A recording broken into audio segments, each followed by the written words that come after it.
Hello, hello, and welcome to the Beaker Show. Camera just a smidge. There we go. Hope everybody is having a wonderful day. We are jumping in today with session number 77. So we're going to finish up some things in the ruins here, out past Zayasnok. But before we do that, we are going to shift our view over and take a look at Callie. And see what decision she made after her hour of wait time. So, just to catch everybody up, our party made it to the ruins, and I should probably bring them in for a recap, but I think only half of them were there anyway. So, we came to the ruins, found some devils, heard some more beings in a cavernous area upstairs, and there's a big giant door with flame coming out of it that has a big lock on it. And there was just a whole bunch of stuff going on down here, but in the meantime, we saw that Callie had been captured. So, I will bring our players in, the ones that are willing to listen to this, because it is a little spoilery for them. And we'll give a recap of her situation, and then we're going to jump in and start with what she is doing next, and what decisions she's made. So, sit back, relax, and enjoy the story.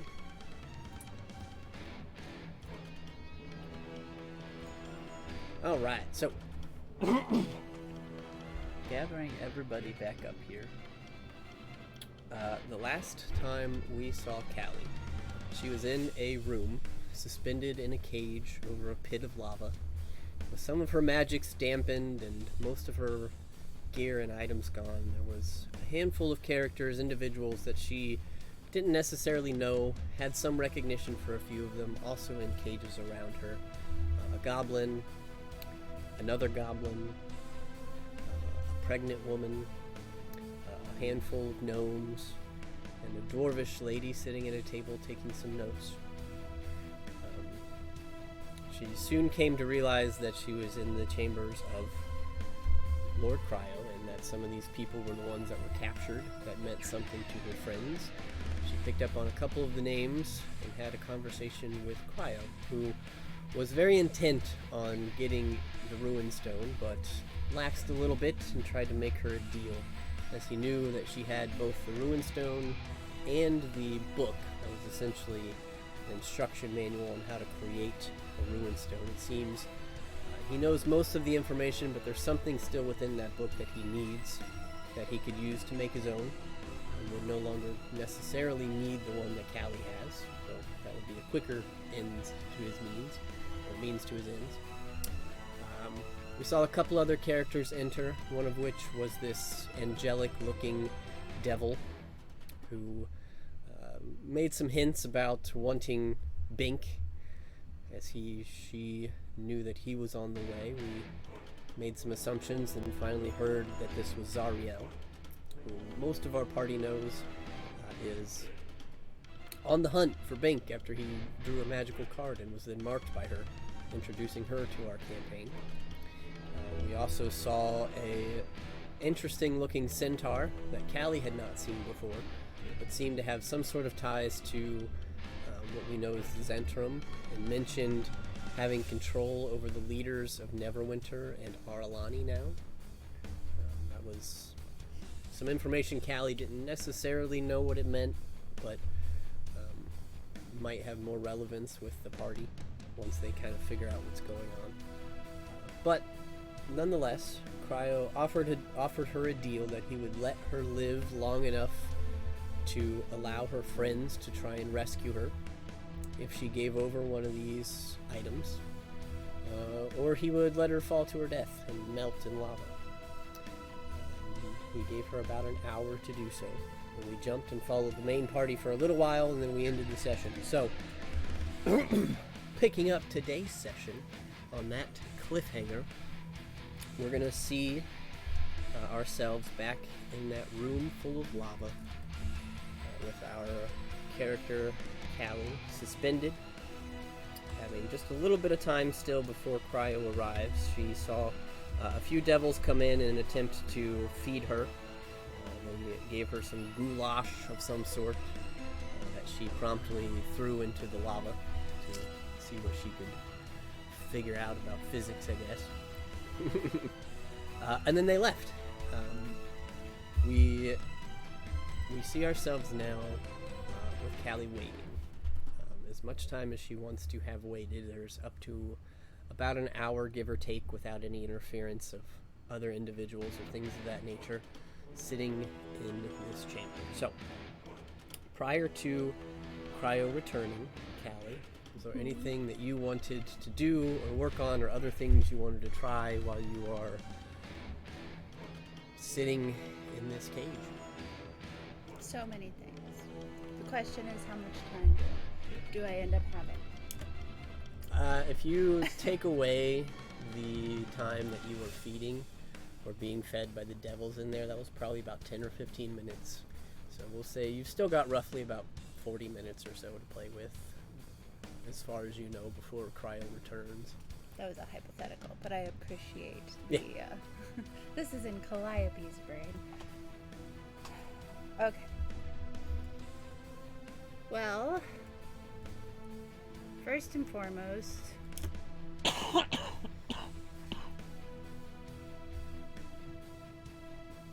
Calliope is... Well, here's the question. Is Calliope aware how difficult it is to destroy a magical item? You can roll for it if you want. Sure. Be like Arcana or History. Or you can make an argument if there's something else you can think of. This is for me. I don't know that there's anything I think fits better. I mean, investigation I can roll well on, but I can't necessarily make an argument for that. Mm-hmm. If she had a magical item still on her, she would attempt throwing that in the lava to test, but it sounds like she has been stripped of anything removable. Yep. So, yeah, we will try history to see what happens. Mm-hmm. And I will add... No, I will stick with that. 11. Okay. It depends. So the knowledge that you know of is probably mostly of lesser magical items. You haven't personally dealt with things on like a legendary or an artificial scale. You recognize that most magical items are immune to being destroyed or being damaged unless they are disenchanted first. Though you have certainly heard tale and you have seen magical items get destroyed by enough power or enough force in the past. Some lesser items. Things that would be pretty common to see would be like immovable rods can be moved if you are strong enough. And so you know that there's a good chance lava is probably pretty high on the destructive capabilities. But you're not sure what that would mean for higher caliber magical items, because their enchantments are usually much, much more, and possibly even divine. Okay. Secondary question to that, in her experience with lesser items, would she have an idea of what happens to, say, a bag of holding if it is damaged? Yes. That one's pretty easy. Generally, just for common knowledge, if the bag is destroyed, the contents that are in the bag of holding are released. And if they're in an area, say lava, if you drop your bag of holding into lava, all the items in there are going to appear in the lava. And thus, anything in the bag that wouldn't survive the lava will then be destroyed. Okay.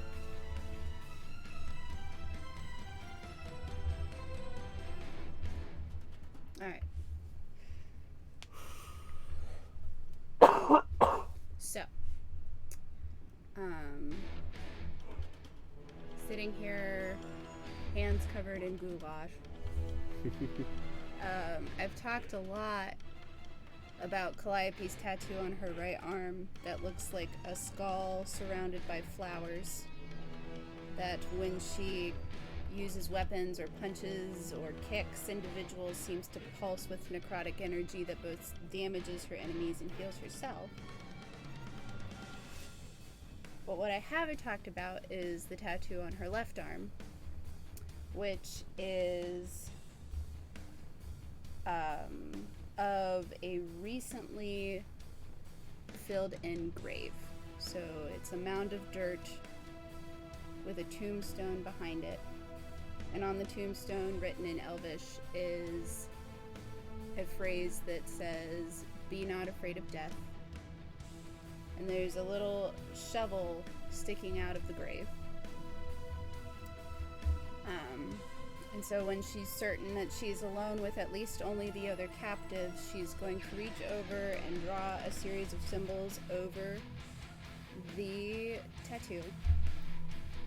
And as she does so, the shovel begins to move and it begins to dig in the fresh earth until it uncovers a coffin. And that coffin opens. And from that coffin, she removes a book and a stone. It's not really possible for her to sit cross-legged, though she does start to, and then realize her predicament. And so she tucks the book under one arm for a second and looks at the stone and says, "You're worth an awful lot of trouble. Especially considering I still know so little about how you work."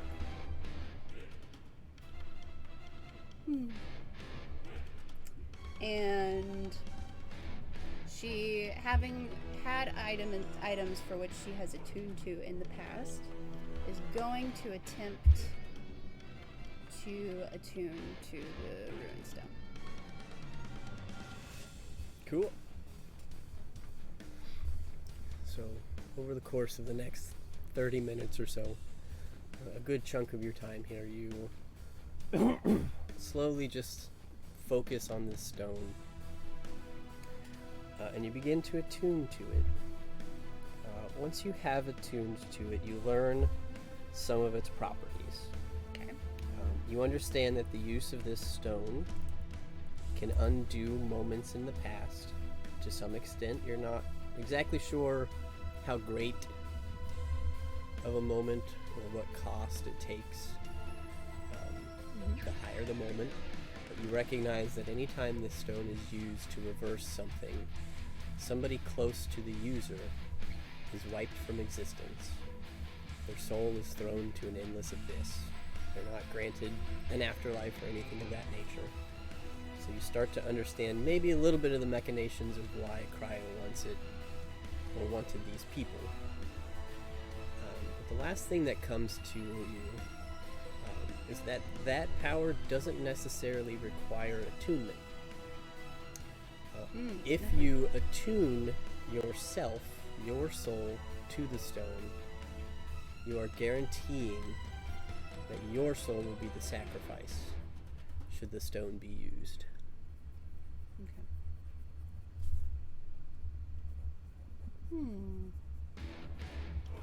Interesting. So as that connection is finishing up and she feels herself connected to this, she is going to replace the stone in the coffin and once again draw some symbols that will cause that same shovel to start burying said coffin back into the grave, and it returns to its original position.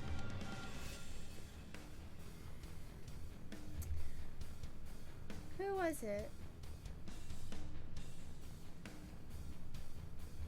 And actually, I am actually asking this because I don't remember. Did we have an in-game conversation? Did our characters have a conversation about who could be prayed to? Or was that an above-table conversation? That was an above table that would be like general knowledge to people. Okay.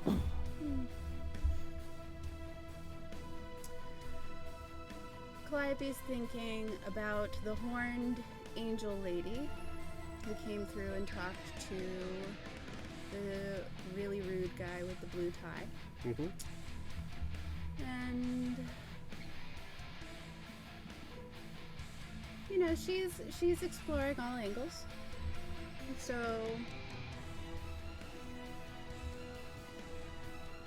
is going to try to reach out to that person and just say, "Hello there.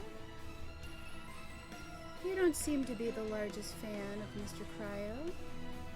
Tell me,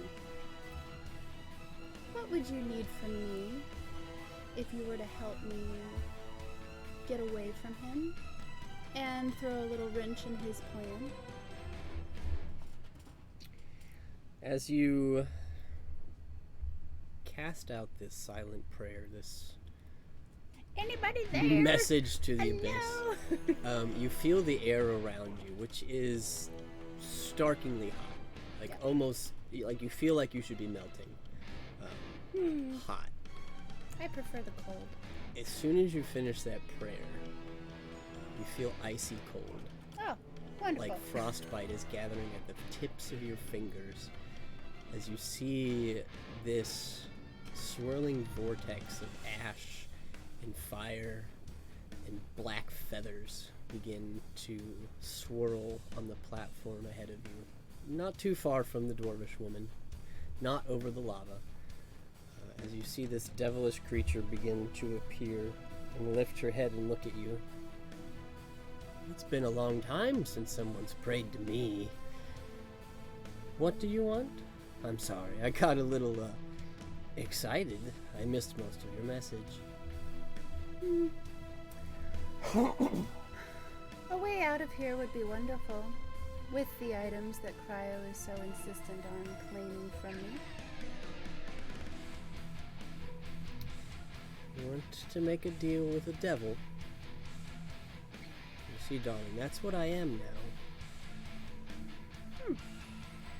I thought they were just bringing horns into fashion and angeldom. No, I made quite a few decisions in my time, and, well, let's just say I've left the angel part behind me.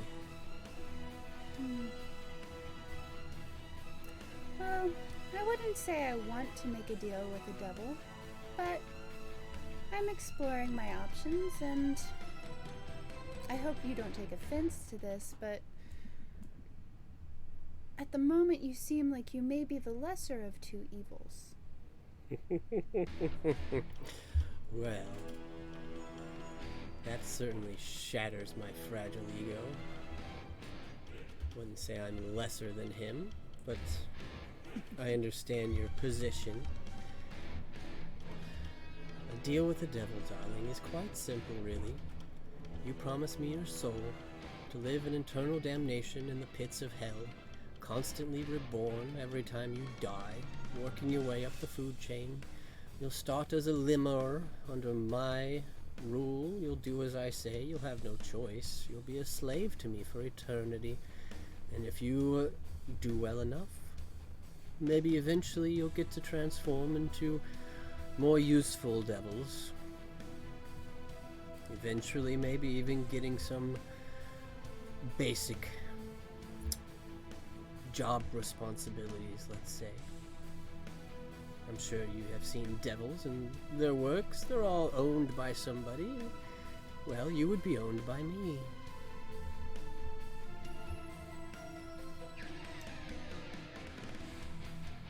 All due respect, ma'am, but that sounds exactly like the corporate ladder. Well, we are quite lawful down here. I'm not big on lawful. So really, that's the only option if I were to ask for your assistance? That's correct. Unless you have some other souls you'd like to give me, I could maybe take theirs instead. Other souls.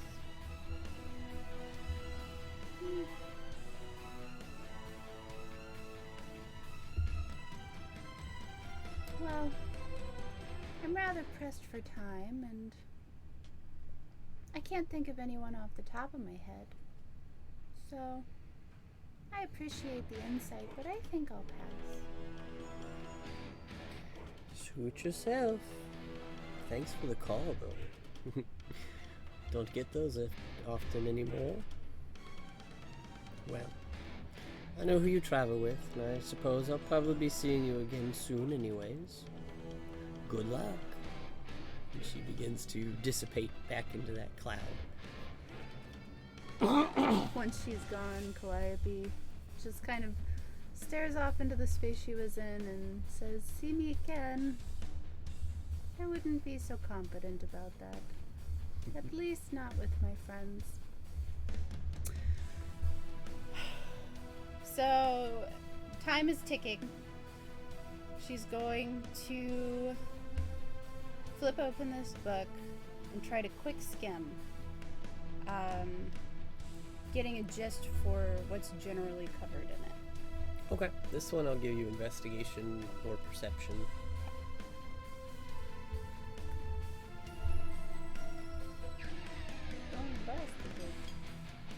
Oh god, alright, that one I will use daily on, I Mhm. think. Yes. Okay, 14. Okay. The specifics of it, you're not sure. You see it covering things like general creations such as materials, things needed. Amongst the materials, you see thousands of willing souls, which catches your attention because that's a little steep. And towards the back, you see various incantations that would be used during different points in time, during different processes, during different steps in creating the stone. And at the end, you see a section that talks about transforming the stone, turning it into something else, and being able to change its properties or separate out its properties. And that looks to be another series of incantations or something of that nature. But as to recreating it or the super specifics, you're not sure. That's kind of the general knowledge. Okay.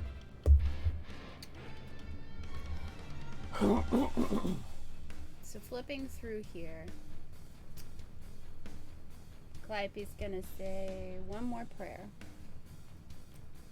This time to Miracle.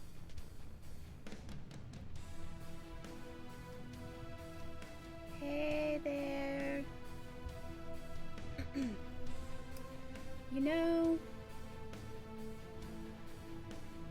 I'm in this situation because I thought I was doing what you wanted me to do. But after what that fellow said, I'm not so sure.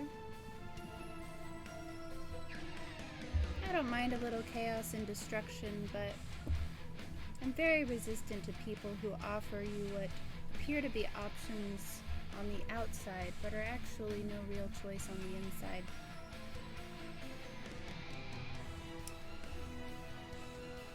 If I sacrifice myself, if I let Cryo throw me in that lava, I think there's a really good chance he'll end up with both of these items.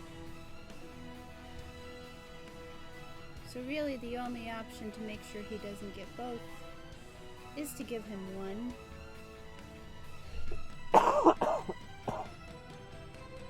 Sounds like your involvement in this mess is less than willful too, and I can't imagine you appreciate that. If you have any control over your situation or mine, a little assistance and a little deception might go a long way. After all, I like to think, with all I've learned about you, your choices would far differ from those that you've been forced to make.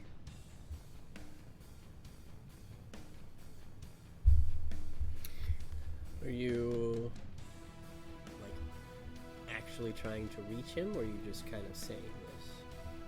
I'm trying to reach him. Okay, make a religion check for me. Oh boy.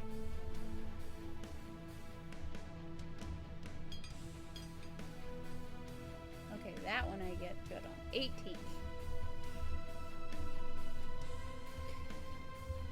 Takes a moment, but you do eventually hear a response, kind of a crackling, almost pained voice. Sounds like it's struggling to tell you anything. But you do hear, my child, how interesting you should reach out to me. I have very little control over my actions. That damned dragon. I'd love nothing more to throw a wrench into her fucking plans. What did you have in mind, dear?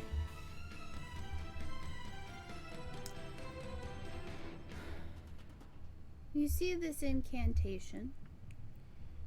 I don't know if he can see me. I'm looking at the book.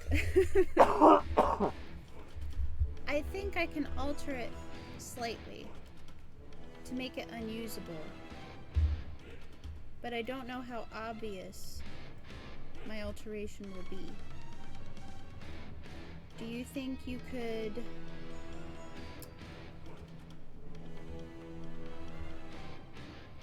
veil Cryo's eyes long enough for him to miss it, to delay it, his implementation of this book in a way that would give my friends a chance to stop him? There's a pause. Then you hear, "Ah, I know that book all too well. Damned Bahamut wrote it." How fitting he would be the one to help throw a wrench into this. I could change the book.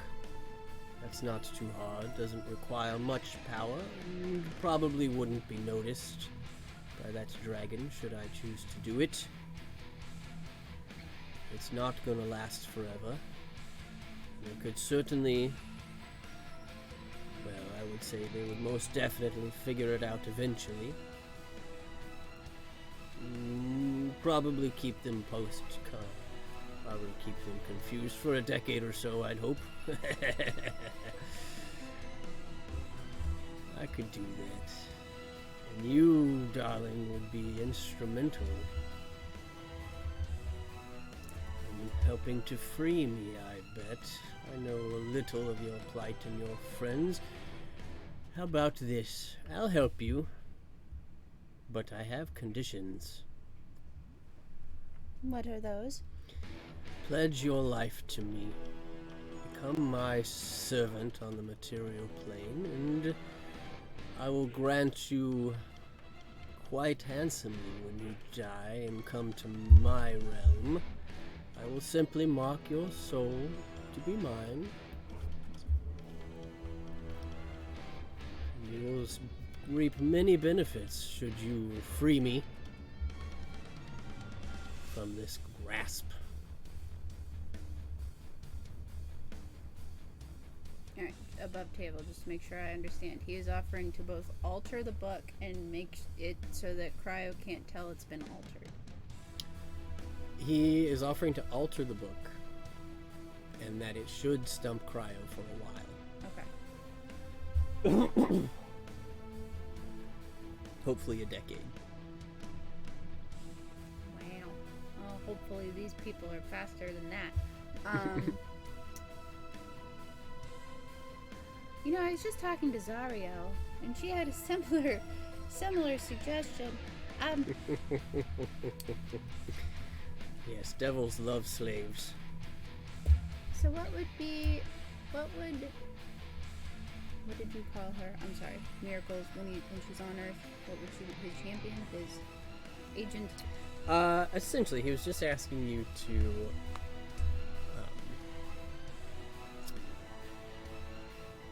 be not necessarily a servant, but maybe a champion is kind of the thought you're getting. Alright.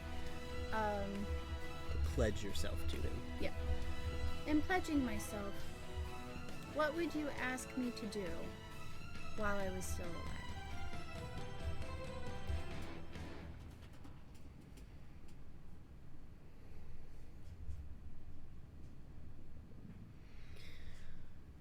Well, use your powers to do what I do. to make sure there's balance in life and death. I'm not inherently evil, as many people seem to think, thanks to this damn dragon. Well, I'm the god of death. It also means I'm the god of life. So balance must be struck. And this world is quite unbalanced right now. Too much life on the side of this dragon and her followers. Some of them need to be removed. Gone on too long, bringing themselves back, having undying bonds. That damn Cryo is a prime example. Do you know how many times his soul has been stolen from my reach? I'm sure he'll tell you he's died a handful and thousands.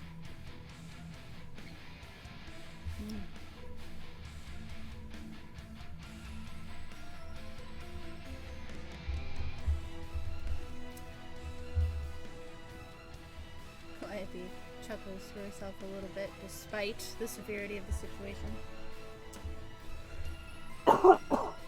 There are few things in this world I find more beautiful. Nay, there may be nothing more beautiful to me than the balance of life and death.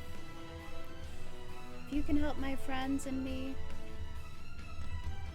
trick Cryo into thinking he has the upper hand long enough for us to unseat him and into his plans, I will happily be your champion. So, girl, you pledge yourself to my service to be a champion of Miracle and to help free me from these bonds. Whether you do it yourself or you find people that can. That's the deal. Do you accept? Lay gulp.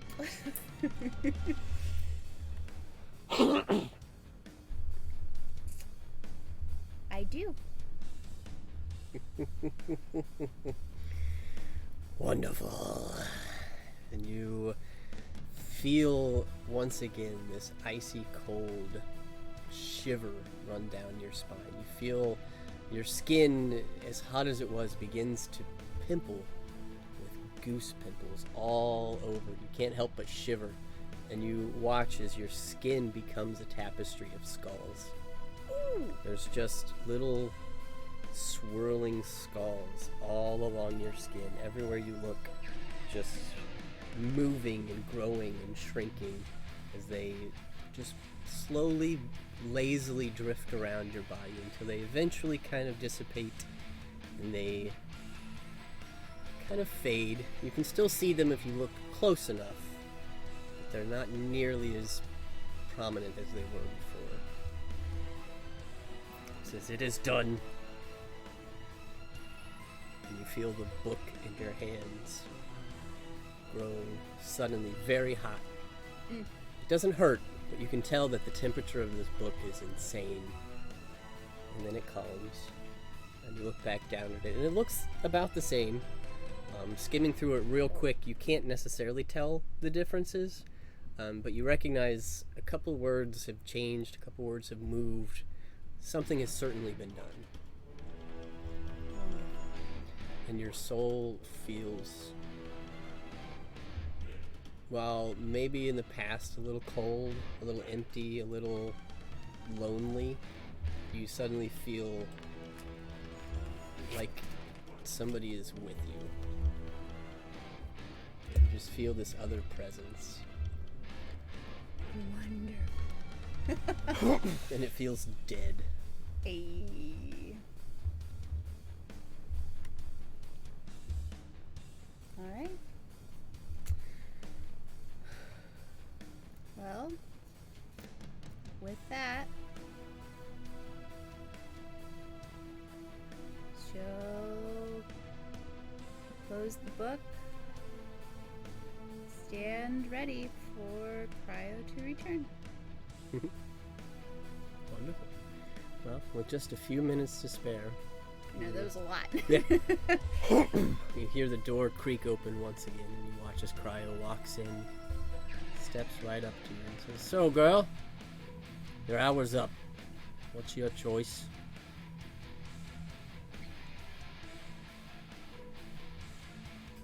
I just want to go on record as saying that your choices really suck.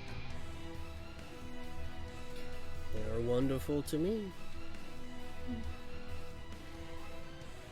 I wonder if this is how other people feel when I do everything that's only going to benefit me. You drive a tough bargain, but I guess dying in lava just isn't that interesting to me. So, if I have any chance to avoid that or even postpone it a little, I think it's worth it. And she will hold the book out to him. Excellent choice. You watch as he kind of waves his fingers and the book begins to just leave your hand. And it glides carefully into his, and he holds it as well. Certainly not the item I was hoping for, but I'm a man of my word. DIY projects are in anyway. That is perfectly fine, darling. So, it is up to your friends to save you now. And he waves his hand again, and you see the cage begin to sprout these like wispy black tentacles. You see 3 of them. One of them turns blue and looks almost scaly. The next one turns like a tan color and looks fleshy almost. And the last one kind of turns this like purplish blue and looks almost whimsical. And you watch as they shoot out from your cage into the abyss above you. Is there? Your cage is tethered to the life force of your friends now. That should be easy enough. They die, so do you. I die, they can come and release you. Good luck. And you watch as the tendrils creep through the cage down to your feet, and they begin to infuse themselves into you as well. And he says, "Oh, by the way, should they get you out of the cage first, you'll still die." And he begins to walk back out.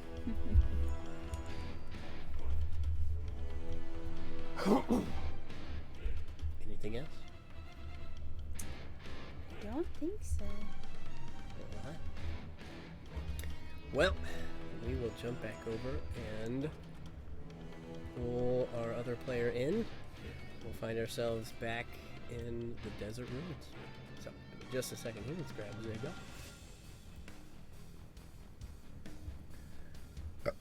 Hello there. Hello. We have seen Callie make her decision, and what that entails, the party will find out if and when they get there. So, if you guys are ready, we can jump back into the ruins. Alrighty. Sure.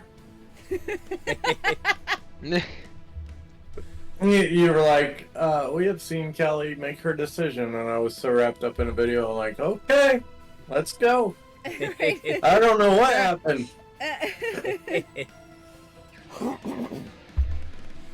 Alright, so finding ourselves back in this chamber. You guys have dealt with some chain devils that were rummaging around this place.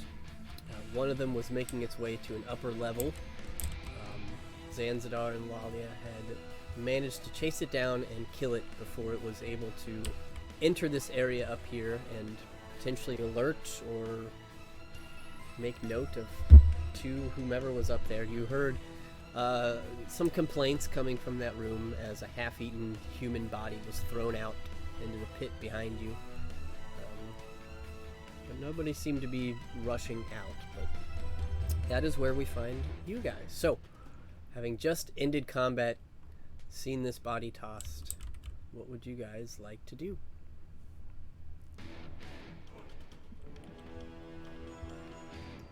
Onto the ground or into the pit? It was Into the thrown pit. It so you see the staircase where Yeah. it was thrown out of this door and Okay. flew out here. Okay. It's gone. Okay. I'm gonna make my way quietly up to the wall that's in front of me. This And wall, we- where you Yeah. going? Right there. What was that, Bink? Wait, so are we still in combat or? No, you have made it out of No. combat. Okay. Did you keep track of how long it takes us to get back into combat? Because I know that was just like maybe 2 rounds, and we still have 10 minutes left on my spell. Or a little bit less. Yep, we can do our best. What are you trying to accomplish in that time before it drops? Let's start there.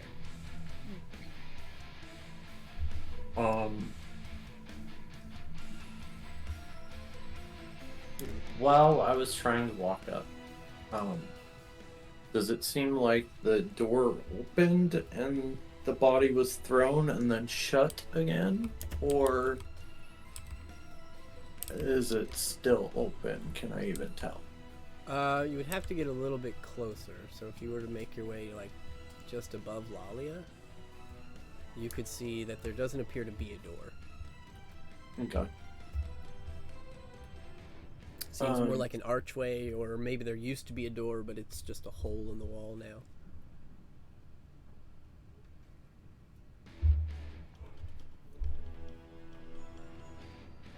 I'm going to risk over the sending stones. Bink and Gostier get up here.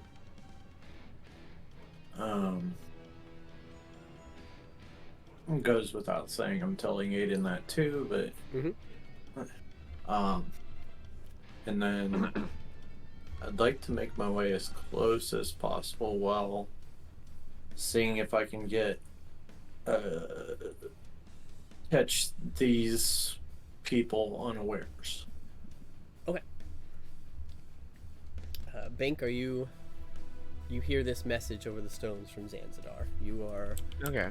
down here. You hear Zan telling you to get up there. Yeah, I'll start making my way up.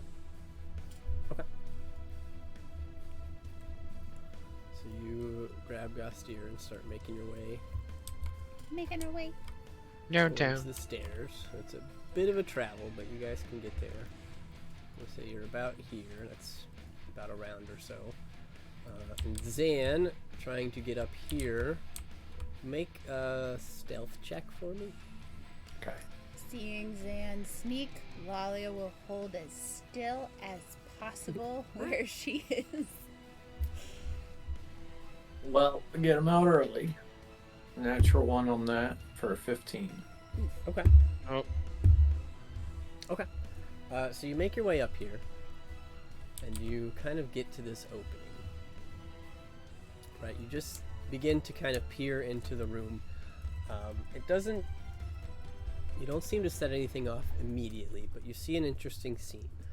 So inside of this chamber, you can see a few devilish-looking entities are kind of conversing. Looks like some of them are still eating.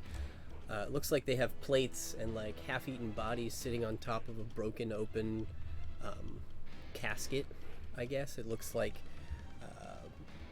a stone coffin or sarcophagus that has had its lid cracked and broken in. And you see them just kind of conversing at the moment, eating, chomping away.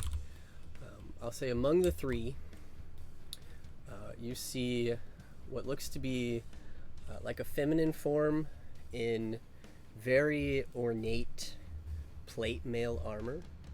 She seems to have both a sword at her hip and a whip on the other. You see a very large devil who looks very muscular. He's just very red and tall and gaunt.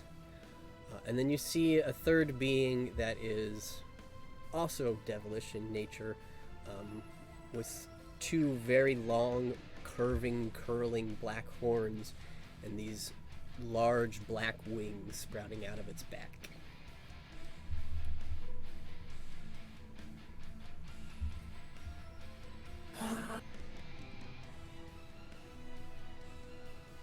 Oh my. Make a perception check for me. Gotcha. Natural 20 on that for 26. The high. Hey. Swing low, swing high. We love it. Okay, so you see something interesting that kind of catches your attention. Actually, you see two things. The first thing is the very large red devil, kind of towards the back of the room, appears to have a very ornate, very large key on his hip. Doesn't look like it would fit in a normal pocket, and it looks very old, very almost dwarvish in make, just kind of tied by a leather band around his hip at the moment. The second thing you are able to make out is the plaque that is on the crypt. On this crypt it reads, "Burial place of the dwarf Doran." Hey, leave me alone. I'm sorry. If you haven't realized, this map is the Mines of Moria. Gotcha. First champion of Bahamut, friend of dragons. Ooh. And you can see around it these ancient inscriptions that you're able to kind of pinpoint. Looks like it was once warded, but the wards seem to have failed or been released. Interesting.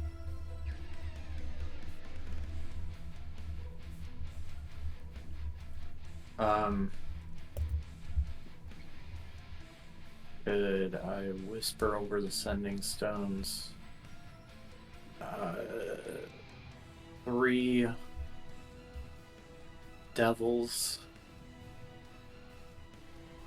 Do we want to fight them on the stairs or in the room? I'm gonna go pee real quick and let you guys talk about that. Give me just a second.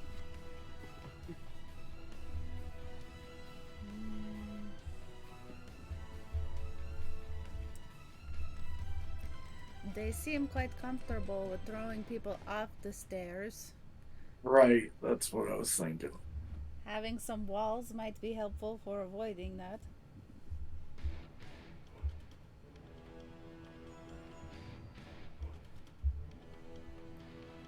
Also, fuck stairs.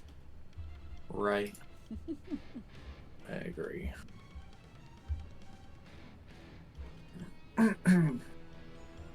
What say the rest of our group, Bink?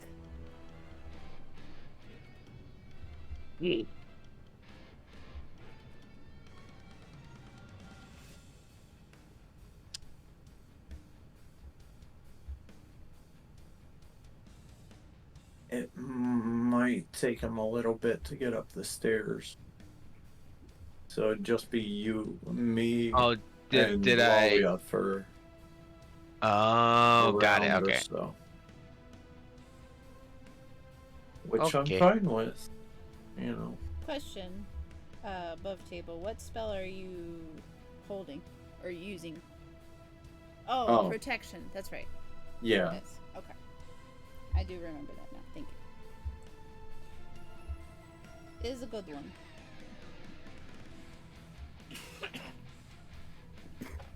Okay.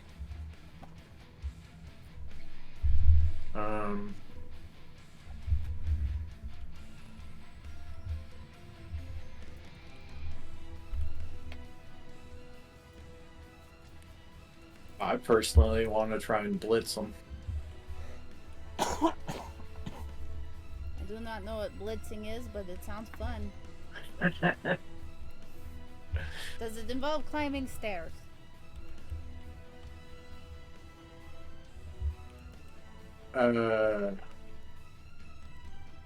Oh, yeah, for you, because you're down a level. Yeah. That's true. But not very many stairs. No, not very many. I'm in.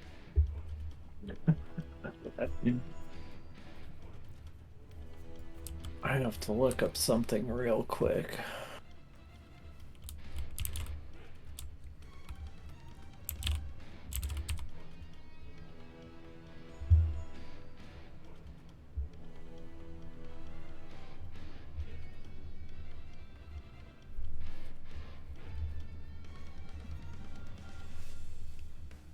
And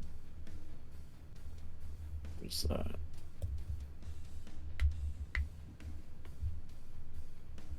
Features are so hard to find now that we have so many of them. Mhm.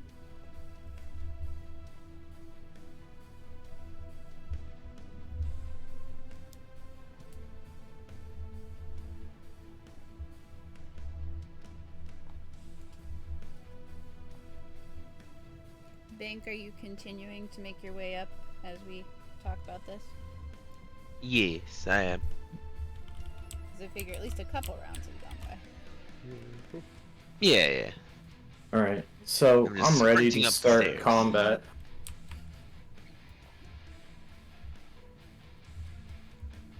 That's probably made it to here. And then also, yeah.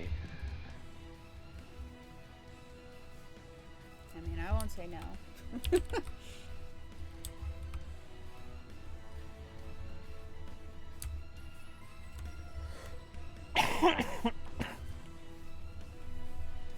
Six. Are you gonna bring everybody else up here with you? That's the idea, is that we're trying to time it so that Zanzadar still has his protection from evil and good up. Okay.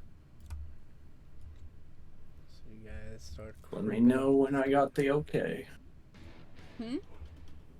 I said, just let me know when I got the okay.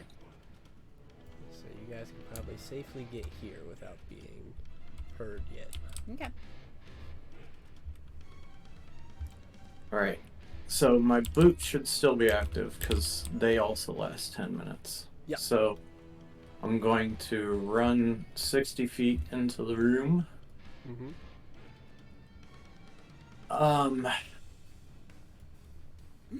Oh, hello. That's 60 feet. Yeah. Let's go below the coffin. Right there. Now, is this coffin about waist height or head height or? It's like, well, it's hard. It's head height. It's pretty big. Head height? He's Okay. a big dwarf. So, as I run in, I'm going to conjure a ball of lightning in my hands and like tear it in half and finger guns both the small one with the wings and the big one and go wink, fire, 1, 2. Okay. Chromatic orb at 6 level. Wow. All right. So you're doing these two on the left? Yeah. Okay. Um, Let me pull up their sheets. Yeah. do I get advantage on it? Is it a surprise round at all? Or you don't get advantage on surprise rounds? I forget how that works. Don't necessarily get advantage on surprise rounds, though I will say these guys can't be surprised. Gotcha. Okay. But I'll give Makes you it easy. advantage for, going balls to the wall here. Basically, All right. DM inspiration on the roll. Yeah. So, first chromatic orb is a 19 to hit. Give me a second here. You didn't roll that with advantage. Cough, cough. Oh, you're right. I'm dumb. To the stat blocks I'm bringing up. Oh, Shall I yeah. clear that one out? Or just roll again? Just roll again. Okay. Can you give the note the stat taker like which time it's devil 1, which time it's devil 2, or if that makes sense, Christopher? Yeah. I can give you guys the names of them now that you're fighting. Okay.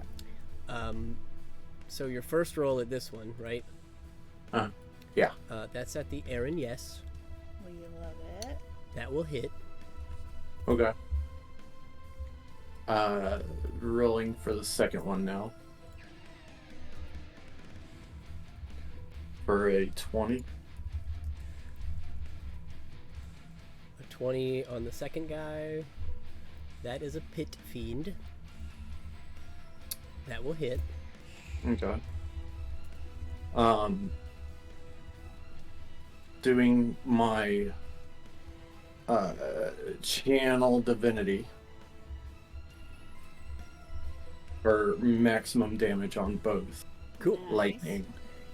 70 points each. I was coughing. How much? 70. Cool. Wow. And before they're immune to lightning. Mm-hmm. All right, let's see.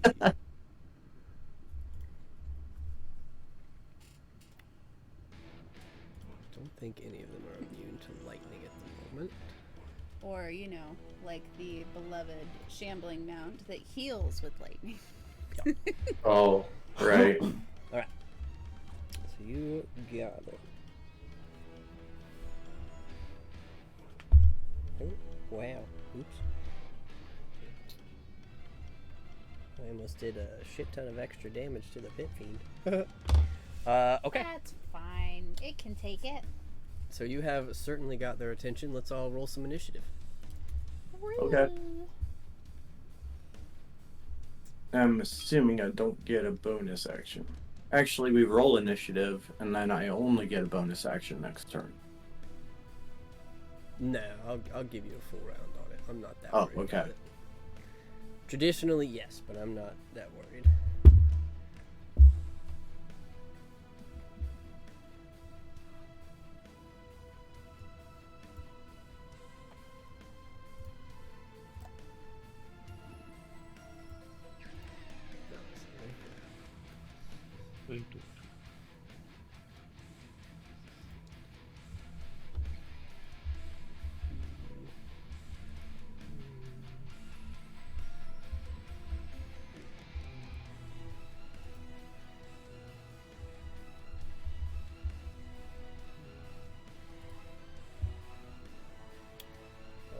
Roll for Gastier, who has advantage.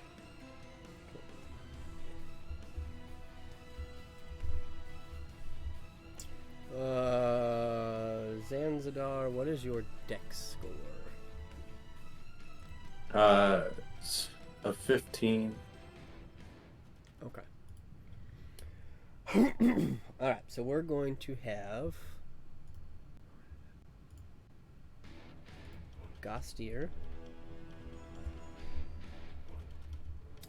Horned Devil, Aaron, yes. Oh, I lied. Okay. Gastier, Pit Fiend, Oh God. Horned Devil, Aaron, yes. Zan, Bink Lalia. Oh boy! That's crappy. All right.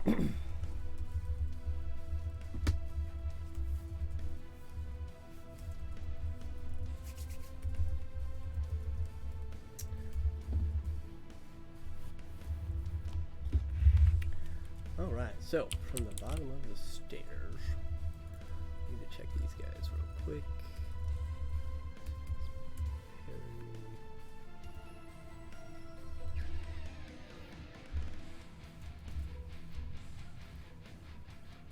Awesome. Just making sure these guys don't have super reactions. They do. Okay. Alright, so Gostier is going to start his turn. He's still raging from the last combat, because it never ends. Pretty much. 25, 30, 35, 40. He kind of looks at you, Zen, and he's like, damn it, I wasn't close enough. Sorry about that. Does he have action surge yet? No. So he's gonna run again. Actually.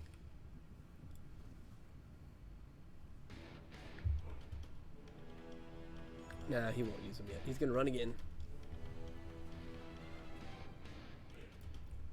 30. He's like, I'll go up here. Yeah, you take him on. I got the big guy. Draw that aggro. And he'll use a bonus action to headbutt the Pit Fiend. Yep, that'll hit for 11 damage. Are those two on the same, like, height level? No. Oh, okay. Dude, the Pit Fiend is still about twice as high, but you see Gossier just kind of, because he can fly while he's raging, so you see he just kind of like goes head first into this thing's face and then lands right in front of it. All right. Whatever makes you happy, Gostier. And that's the end of his turn. That's going to bring us to the Pit Fiend. And he kind of looks down at this Dragonborn. He's like, huh. I like you. And then he looks over at Zanzidar. But I hate him. Oh, no. And he's going to rush towards you. See, he just kind of steps up onto this casket. And he takes one more step. And 2 more steps, and now he's like towering above you. Gostier will take a reaction to swing. He didn't reckless yet. Give him a straight roll. Oh wow, that will miss. Dang. It was an 18 to hit. That does not hit. So the Pit Fiend kind of walks over to you. Looks down. This'll be fun. And he's going to kind of, you see him squat a little bit as he opens this large maw as he tries to just grab your shoulder with his mouth. There's a bite Okay. attack. Yep. Okay. He's gonna try and bite you. You saw a human with a bite out of it, so. That's true. No, I was asking for the stats, not because I doubted he could bite it. That is a. Well, do you still have protection from good and evil on? Yeah. Okay, so he'll roll again. Well, it was higher that time. So 28 to hit. Yep, that hits. Okay, I'm gonna roll damage today because this is kind of pertinent. So you're gonna. I need you to make a Constitution saving throw for me, please, while I roll this. For my spell, yes? Or... No, Oh, not okay. yet. That's later. 29. Okay, you will save. So you're gonna take 27 points of piercing damage. Okay. And you feel as he bites into you this poison coming out of his fangs and trying to enter your bloodstream, but you manage to shake it off at the moment. And as he pulls back, he's going to, with his left hand, try and swipe you with his claw. Okay. That's a 26 to hit. Yeah, that hits. That'll be 19 slashing damage. Okay. And with his right hand, he swings his mace. Ooh, it's a total of 20 to hit. Miss. Okay, so you manage to sidestep his mace. As it makes impact with the ground, you see it flash with flames. Phew. And then he turns to look at somebody, look back towards Gostier, and as he does, you see his tail comes straight at your face. Oh boy. Ooh, that's a natural one. So you just duck just in time to miss the tail. Goodness. And that will end his turn. Okay. So it's 19. I won't get below 19. And a 27. Roll for the 27. Yep. 32. Excuse me. You are good. And that'll bring us to the Horned Devil.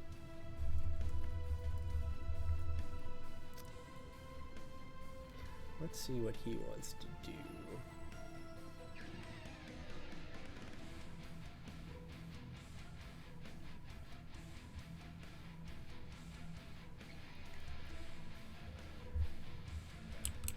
Zan, you see this devil just kind of pierces right at you. I mean, you're the only one in sight right now. Gostier's kind of there, but you also threw a lightning ball at his friends. So you see him kind of come over here. Not getting within your melee. You see as he pulls out this infernal looking pitchfork. And he goes to stab you with it. Okay. Also with disadvantage will be an 18 to hit. Miss. Nice. He will then spin and try and hit you with his tail.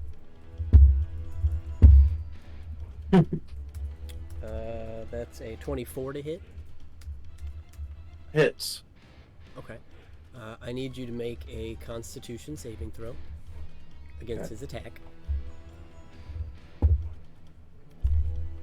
20. 20. Okay, you do save. So you take 7 points of piercing damage. Okay. And you feel as this spiked tail kind of darts into your side and rips out. You see it almost looks like he was trying to wound you, like purposefully open up your side. But because of your scales and the durability of a Dragonborn, your body seems to maintain for the moment.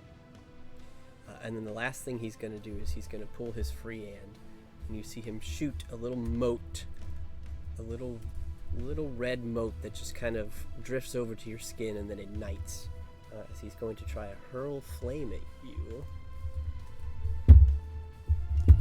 Ooh, and that's a 9, so that will miss. Phew. And that's his turn. That'll bring us to the Aaron. Yes. Does she want to do? Aaron, no. Yeah, you keep saying Aaron, yes, and all I can think about is Attack on Titan. Yeah.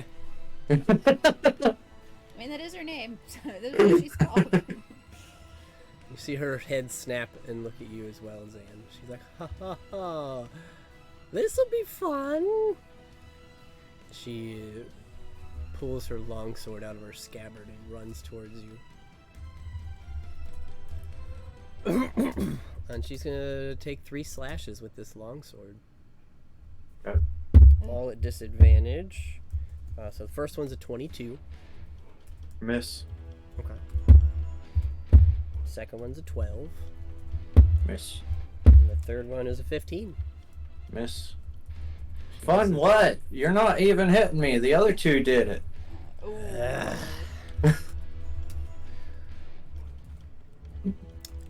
Alright, that ends their turns.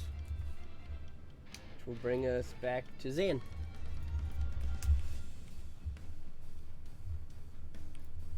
Oh. I rolled high on initiative. I was like, wait, nobody else went. No.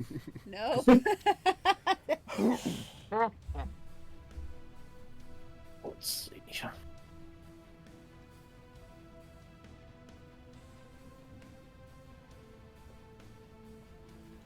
Actually, I need you at the start of your turn to make a wisdom saving throw. Okay. Natural one. Uh-oh. Okay. At the start of your turn, you kind of look up now, seeing this pit fiend above you, this hellish entity, and you can't help but be frightened. I can't be frightened. Ooh. What saves you from it? Protection from good and evil. Oh, there you go. Hey. Well, your spell helps you shake it off. So you're good to go, and you're safe from it. Alright,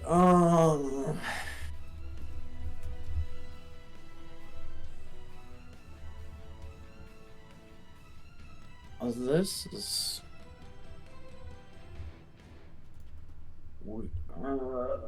do I really want to...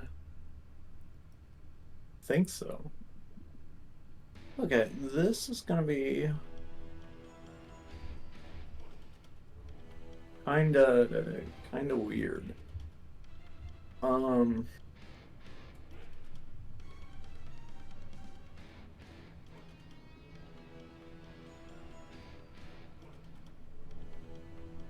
can I do for bonus? Ooh, okay.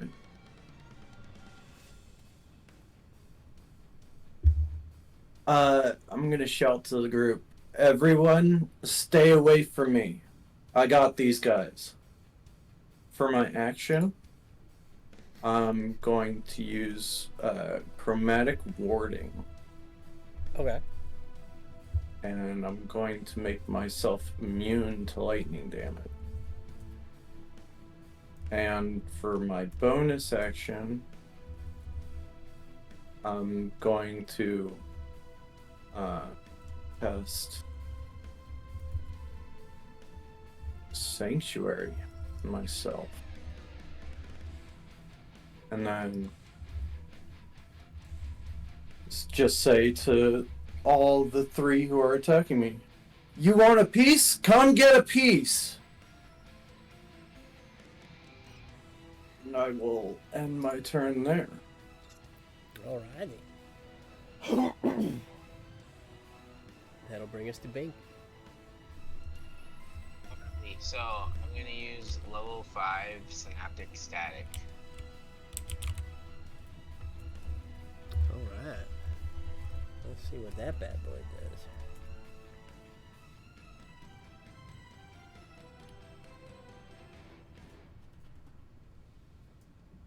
So the range is 120 feet away, and it's a 20-foot cone. Oh, it's a circle. Yeah. Sorry, you're coming through a little low for me. I'm gonna turn you up. Hello, hello. Hey, there you are.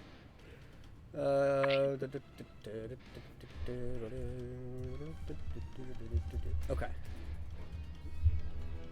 So you get to make a 20-foot radius. So you have to at least see the points. I'm assuming you're moving up far enough to see. Yeah. Yeah.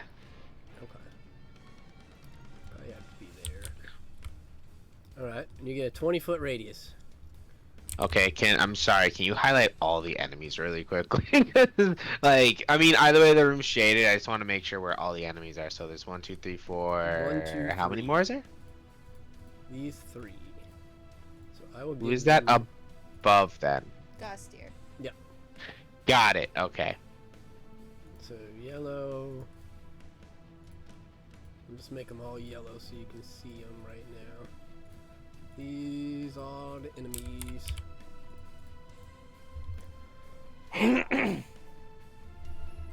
Okay, so I'm gonna use synaptic static and far enough so it only reaches Big Boy and the Bat. Okay. Yeah, that's totally plausible. Intelligence saving throws. Yes. Let's see here. It does a lot. And then I know what else I'm gonna do. 1 and +6. Okay. So I'll roll for the Pit Fiend first. He gets a 17. I need 19 or more, so that's a fail. And the Horned Devil gets a 9. Hey. Hit him where it hurts, Bink. And now they have multiple negatives. They get a one. They get a D6 subtracted number roll from all attack rolls, ability checks, as well as a Constitution saving throws to maintain concentration. Cool. Let's see. Yeah. Alrighty. And then the damage is. Oh my, that's a lot of dice. 24 damage. 24 damage. All right. To each, right? Yep.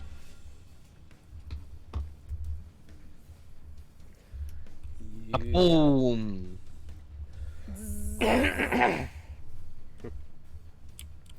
Anything else? I'm also gonna use Bardic Inspiration on yeah,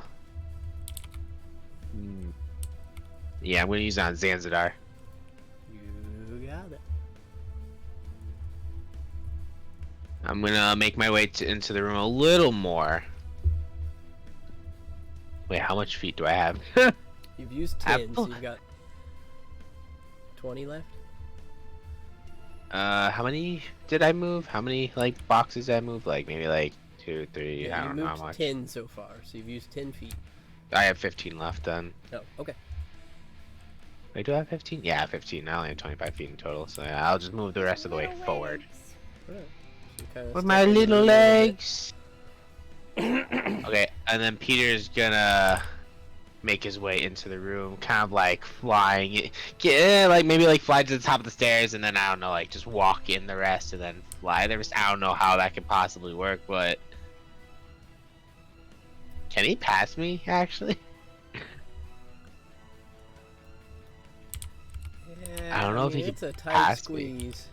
Yeah, I don't know if he could pass me. Yeah, I'm gonna say Peter probably isn't gonna be able to fit in there without like making a check. It would need to be like a dex check to try and squeeze in. Can he try? Sure. Okay, what's his dex? He has a +2, so let's do this. +2, and that is 15 + 2, so you got 17. Okay. Yeah, he can squeeze in then. Alright. Am I allowed to do like a conversion from like flying, then walking, then trying to fly again? Like I don't know how much space is in this room. Yeah, it's pretty open once you're in here. Alright, I guess he'll use the rest of his way to wait. I just want to double check. Can we check how much he kind of moved along with flying, then walking, then think- converting that back into? I don't know if like how much is allowed. He's used about 40 total. So I guess he'll just kind of fly the rest of the way. Where's he? Again, I don't know, like what? I don't know. Wait, let me see something. I'm sorry. Yeah, like he has walking speed of 30, and then he can do 80 feet while flying. So I don't know how like I made him fly up and then move however many feet, and then. Because his fly and his walk are different, right? So I'd say. Yeah, his walking is 30, and then his flying is 80. Like I don't know if he could just like fly, then walk, then fly. Like I never really came into that situation until now. Gotcha. Yeah, I'll say he's probably got like 20 feet left. I guess I'll just make him fly the rest of the way. Yeah. Okay. Is he just zooming in? Yeah, he's gonna attack big boy. Actually, you know what? He's gonna attack the little guy, not Okay. big boy. Well, he can make it here. Yeah. So he can take a swing at the Aaron, yes. Alrighty, he's gonna take. Yeah, he's gonna use his beak. Try to peck at him with 25 to hit That'll hit. with 6 damage. You got it. And alongside that beak, he's gonna try to slash at him with 26 to hit. That'll hit. And that is 9 damage. You got it. And that'll end his turn.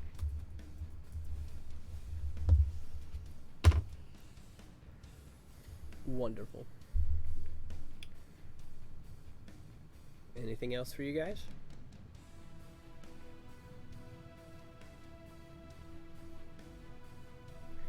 Is that it for Bink as well? Yeah, that's it for Bink. Okay. Bring us to Lalia. Alrighty. Having heard Zanzidar's suicidal sounding request, she will run up the remaining stairs and enter the room. And trying to get a feel for this. Standing back, does she have sightline on the Aaron? Yes, or just the other two? Yeah, you could probably see them all at this point. Okay. She will send them each an Eldritch Blast. Cool. All three? Yes, one bolt to each of them. You got it. So Aaron, yes, first. Weird lady with the weird longsword stuff. So 23 to hit. Yep. So on her, that is 14 points of force damage. You got it. One on the Pit Fiend. That's a 27. That'll hit.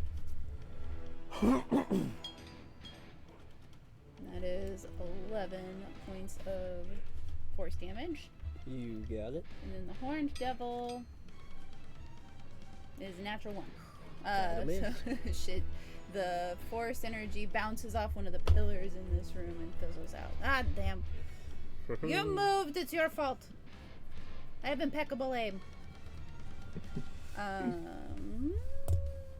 she have anything she wants to do as bonus action?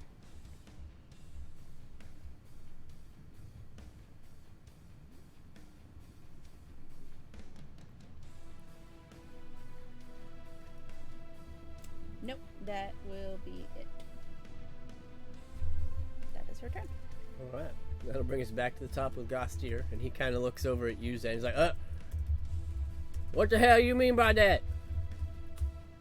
Lightning incoming. Fuck it. All right. And he jumps up on the casket next to the big guy. I can take it.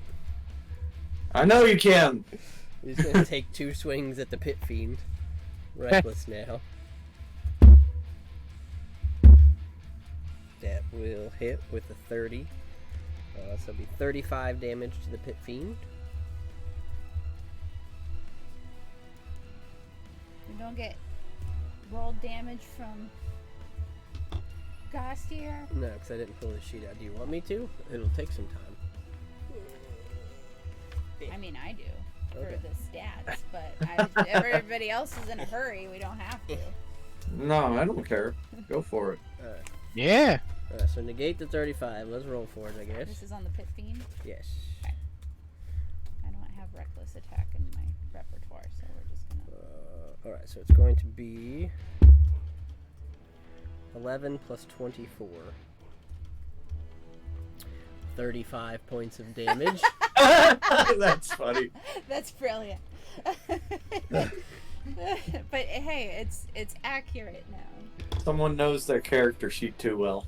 Dum dum. And I will swing again. I'm gonna laugh so hard if it's the same. He will definitely hit with an 18, 24. Oh no, he's plus 11, so that's a 29 to hit. So that will be... He rerolls ones. 19 plus 24. 24, 34. Like 33. 43 right? points of damage. 43. I was off. See, that's 8 more points than we would have had. And then bonus action, he's gonna reel his head back and try and headbutt this guy. That will be reckless. That's gonna hit with a 19 plus 16, 35 to hit. So 11 more points.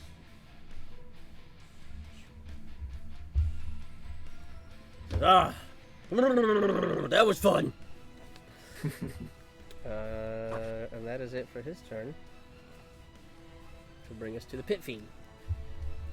And he kind of looks down at you, Zan, and he's like, huh. I thought you two was alone. That's alright. And you watch as he looks over towards the door, and he is going to jump. Oh boy. Land here. You do get an opportunity attack if you'd like, but it would remove your sanctuary. Right. Oh, look. Let me.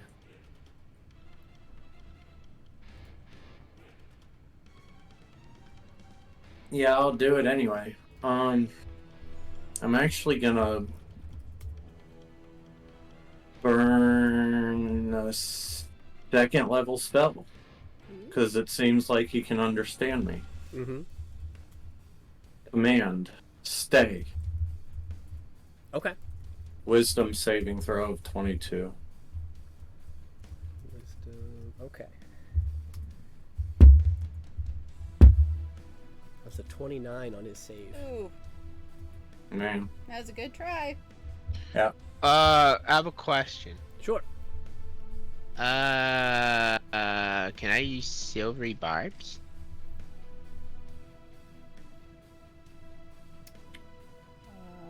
Can you? I believe so. Then I'll use silvery barbs. Okay. So I'll give him another roll here. Okay. That roll would give him a 24. Oof. Dang.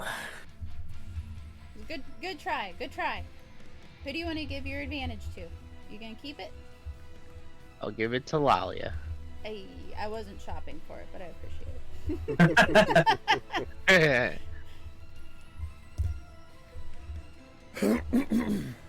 He kind of looks back at you, Zan. Looks over at you, Bink. I don't appreciate your jibber jabber. Oh no. And I need. Okay. This is gonna be rough. Yeah. But no. I need Bink. And Lalia, you're in there too, right? Yep. Yeah. Somewhere? Are you under Bink? I put you under Bink. Yeah.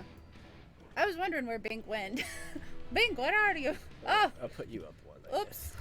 It's as usual. guess. I need both of you to make 4 dexterity saving throws. You son. 4? Oh boy. Correct. First we got 13. Is this a spell? It sure is. Oh, you have advantage, Bink.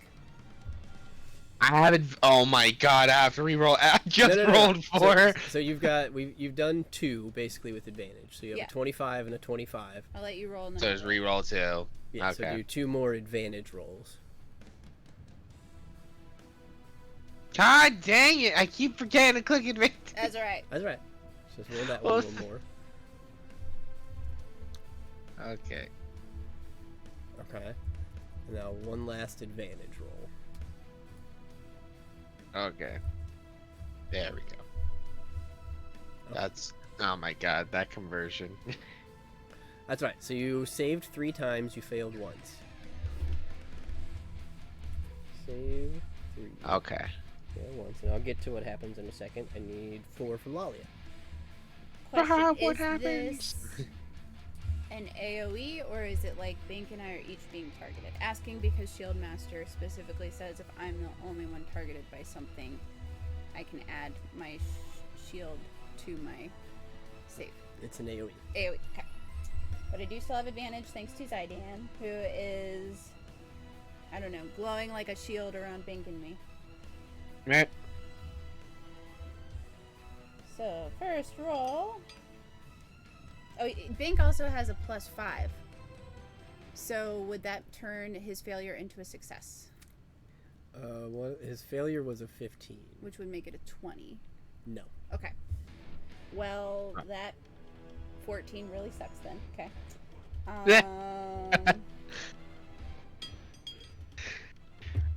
There we go. God 25. dang doozled. Oh, Dang. Sorry. He saved on Synaptic Static, correct? No, he failed. He failed. It rolls a d6 and subtracts the number rolled from all attack rolls and ability checks. That does not mean saves, correct? Yeah. Correct. And saves. Okay. I'm pretty Or sure. does it say saves in Synaptic? Let me. No, double it check, doesn't pretty say sure. saves. It just Okay. says ability rolls and checks. So I wasn't sure. Let me double Gotcha. check. Let me just give me one Yeah, if sec. it affects saving throws, it will. Oh, save Constitution saving throws. Wait. to maintain concentration, Yeah. probably. As well as its Constitution saving throws to maintain concentration. Wait.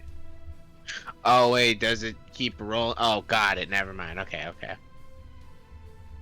Okay. Yeah, I've Never got mind, my Attacks, fault. concentration checks, and ability checks. Yeah. It's spellcaster's worst nightmare is basically how it works. Yeah. Yeah. Which he is casting a spell apparently, but it's apparently not his worst nightmare yet. Yeah. So yeah. 14, 25, 19, 24. Okay, so you are half and half. Lalia, you saved twice, you failed twice. Sweet. So you guys watch as this gentleman jumps, and you hear this, and you see him pull his hands up, and in very rapid succession, almost imitating Zan with some finger guns, he shoots out 4 motes of light. And as all 4 of them coalesce at your feet, you recognize that this is 4 separate fireballs. Wow. So, I'm going to roll fireball damage 4 times. Wow. It's just Wow. basic level, so it's 8d6. Oh my. Imagine 4 of those hitting us. Ugh. Okay, so Well, that's what I'm imagining. so I'll ask it like this. So on the first fireball, Bink and Olalia, do you want to save or fail the first one? I'll just do in the order of what I actually did. So I failed, saved, failed, saved. Okay. So that's how I'll treat it. I'm gonna fail the 3rd one and then save the last one. You're gonna fail the third one. Okay. So the Save, first one, save. so write that down for yourselves. I got it. Mm-hmm. So the first fireball is 33. Which is for bank 16. Okay. 16. Okay. 16. Let me know when you're ready for the second. Ready. Second fireball. It's also 33. 16 for both of us. 16 again. And then this one will do full damage to me, and then, yeah. You ready for the third? I am ready for the 3rd. Third fireball. 34. So is that 17? No, we both take 34 on that one. Yeah, this Oh, yeah, is that's your 34. My failed fault. third one, They literally. Sorry, On sorry. the- And next one's half. Yeah, okay. On the last one, since I saved, I think I'm gonna use my Shield Master reaction that lets me take no damage. Okay. I think that's how that works. Yes, when you save.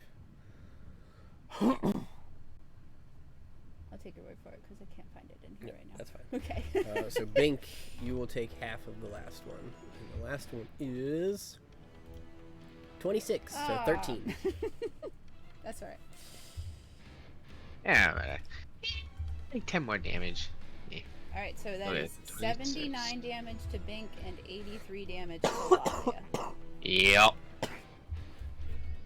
Ouch. that was an ouchie. And you see he kind of like cracks his knuckles and cracks his neck. And he's like, "Oh, I've got more. This will be fun." And that'll bring us to the Horned Devil.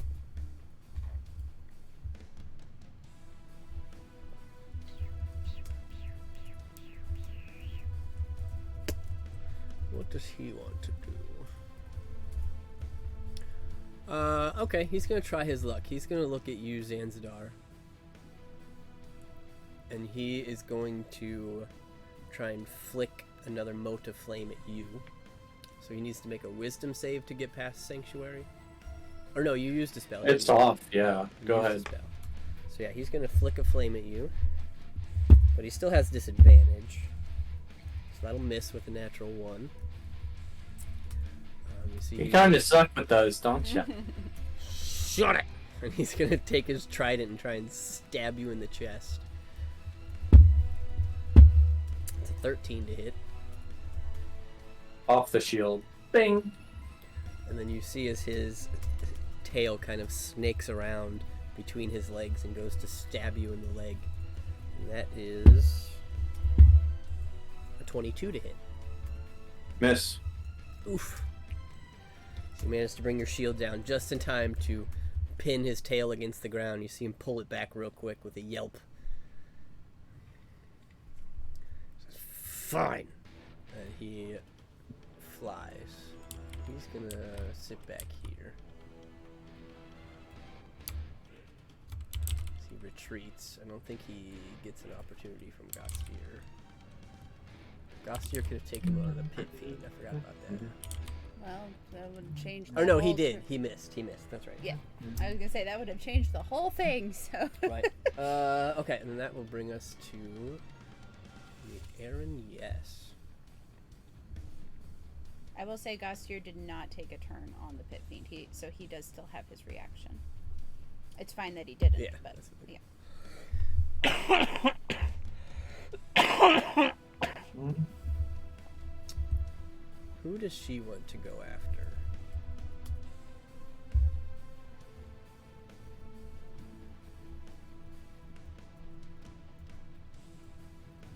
She's looking at Zan. She's pretty focused here. You hit her. And she didn't really appreciate that yet. So she just kind of looks back at you. She's like, we're safe. Not anymore. She's going to try and make 3 more longsword attacks against you. Okay. The first is a natural 1. Wow. The second is a 16. I think that misses. Yep. And the third is a 10. Goodness. Sorcerer can tank. Right? You see her getting kind of heated. She's tired of this already. This is fun for me. And that will end her turn. And bring us back to Zan. Alright. I need a 20-foot radius centered on myself. You got it.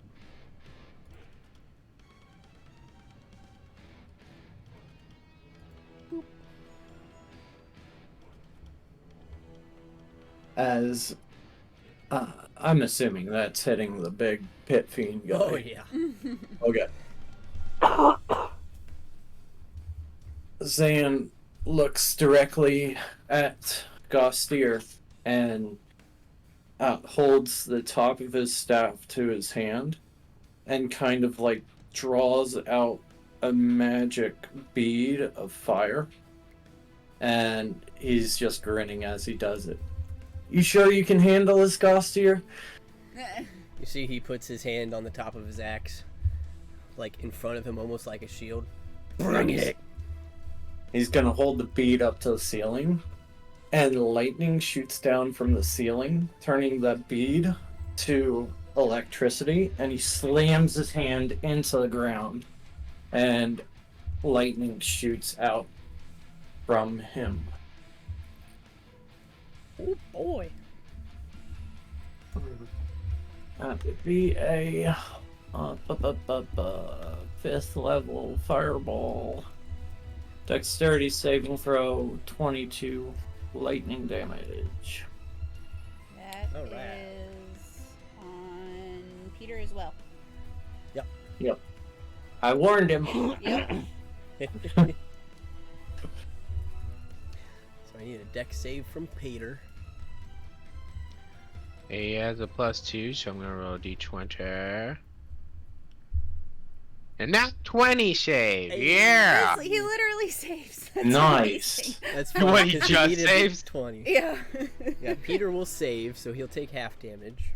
Well, even with I think with an 18 because he has a +2, so that would probably save him. So let's. Dang, he got high.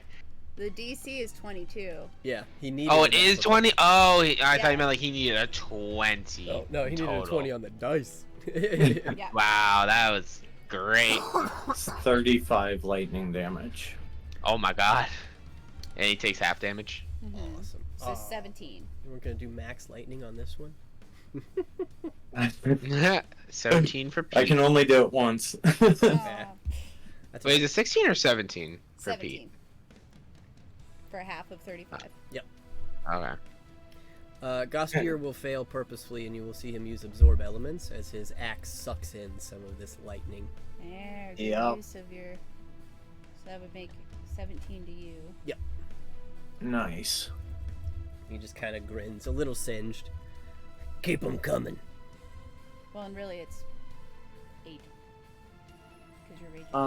I'm Yeah, going but it's not for to. damage, so Yeah. it doesn't matter.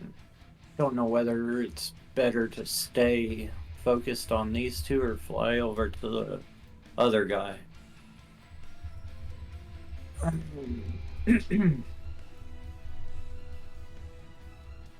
yeah, did you give the bad guys damage? Yeah, I'm getting it. The bad boys. Asking for the stats.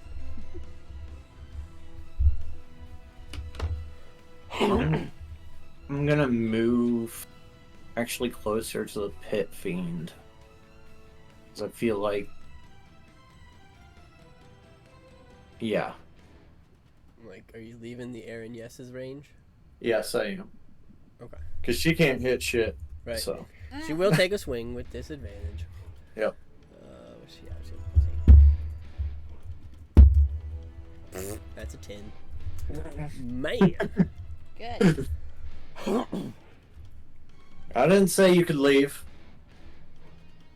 As he's stomping over to the pit fiend. I'll end my turn there. Are you standing here, or did you want to get closer? Am I within his reach, or am I one square away from his reach? You're within reach of everything but his bite attack. You notice his bite was up close, but everything else seems to be about 10 feet. I'll move closer. Okay. Zane's feeling tough today. No kidding.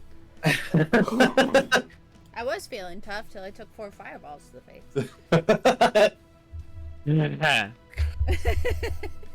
Oh boy.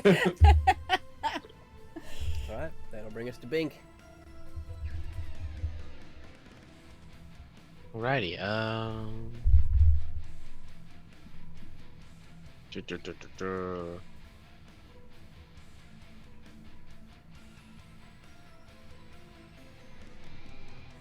Let's see.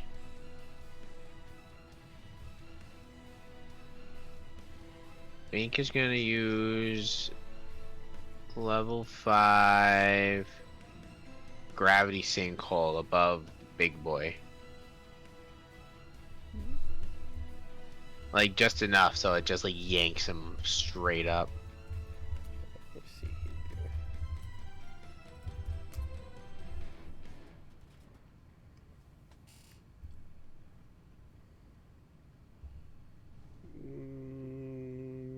Are the pit fiends the one with the fire sword and the big ass wings? Maybe in the picture. No. They do have big red wings, but they have a mace. Yeah. I know what you're thinking of, though. I don't remember what they're called.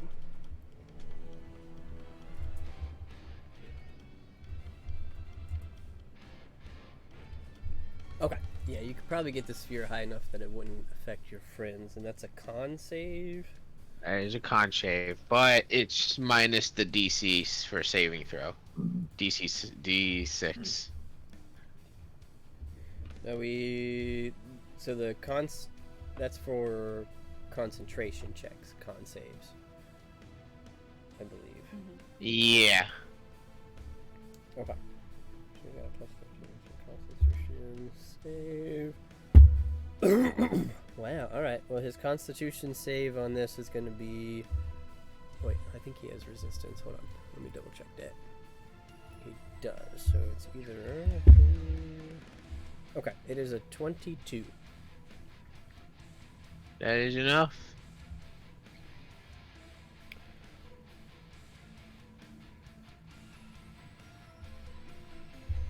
Okay, so he'll take half damage and he's not pulled. So but you still get to roll the 5d10. Yeah, he takes 15 damage. That was synaptic static, not gravity sinkhole. God dang it! How I did the wrong thing! Gravity sinkhole. Let's try one last time. You know what? More damage. There you Okay. go. That's okay. Is this 17 or is 18. Okay. Oh, look at that. There you go. You got it. Awesome. You see his body begins to be pulled up a little bit by this sinkhole that Bink opens, but it just kind of crashes back down and you see him crumple just a little bit. Ugh, getting tired of you guys.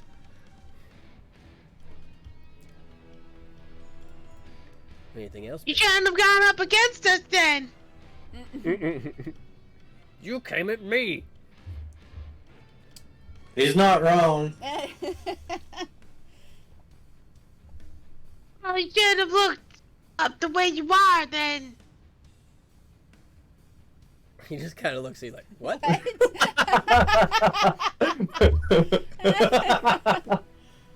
Nothing. I'm just gonna use my bonus action and cast healing word on myself. Level 4. You can only do level 2.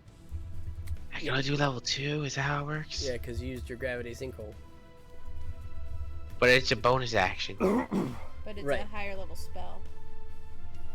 It only That's says level 2. so only second level up to. Yeah, so if you cast 2 spells on your turn, and they're both leveled, one of them can only be level 2. Or Got it. And since gravity Got sinkhole it, is higher okay. than level 2, that left you with 2 for your heal. Thank you. Yeah, I'll use level 2 then. Cool. Yeah, not hell. Hey!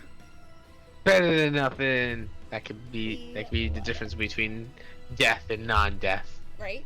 Sure could. Alrighty, and I had my turn while insulting him. Out of the way his mama made him. So I definitely saw Bink do that, okay. Yeah, you did.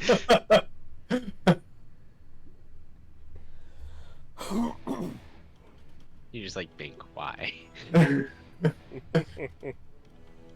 Well, I think Zan was so focused on the other 2 devils that he probably would not have seen you get shot by the fireballs.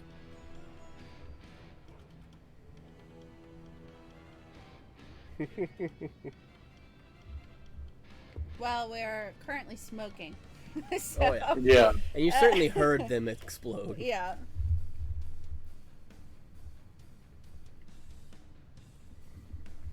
Alright. Anything else for Bink? No, I had my turn while also backing out of the doorway a little bit. How far back? How far back? Let's say probably just outside the doorway, so like 10 feet probably. Maybe. Yes, right there. Okay. And Peter. Who I'm assuming is still alive. Yes, he is totally alive. Totally 100% alive. Yeah. He has 82 health. He has a lot of health. He's a big boy. Oh. Okay, yeah, he's gonna attack Big Boy over here. Alright. With a 17 to hit. Oh, that'll miss. And natural 1. I'm that 8 hitting. Oof. And he ends his turn. He was going for it. His nervous system's messed up. Yeah, he's a little He's paralyzed. Right? He's a little feel paralyzed. He's on the fritz. Yeah. On the frick. On the fritz. Alrighty. Well, if that's it for Peter. That'll bring us to Alia. Yeah. What's Lalia feeling?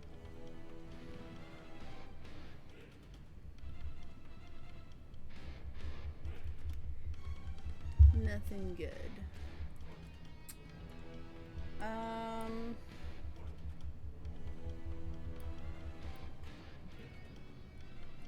She will use her bonus action. Should have drank this first. To consume a potion of fire resistance.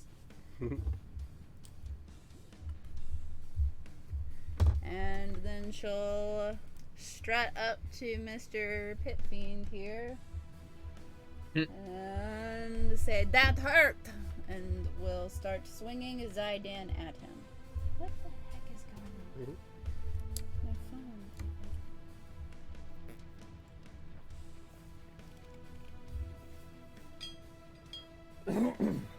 That's a 29 to hit. Yep. And this bad boy's a fiend, yeah? Oh, yeah. Alright, so math. Okay, 18 bludgeoning. It was almost max. Plus Zydan, plus improved smite is 19 radiant. And her second swing, aiming to hit at any tender place where his wings seem to meet his body in that like real tendony area. Oh, yeah. That is a natural 20. That would definitely hit. Alright. Crit, Now I crit, really crit, gotta crit. do math. Okay, so Crit. so the crit is 18 bludgeoning. That's low, goodness. Okay. Plus, she will use a 3rd level smite for this. So there's improved smite. Does Zydan's damage double or no? It does. Oh, and okay, so there's improved smite. It's 1. Well, let me do the acid separate. So his Holy Avenger 2d10 on pit fiends or on fiends doubles on a crit. Okay, so 1, 2, 3, 4. First level smite, second level smite, third level smite.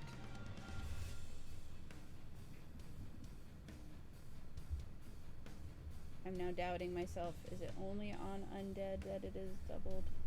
Or an additional one? Let me see.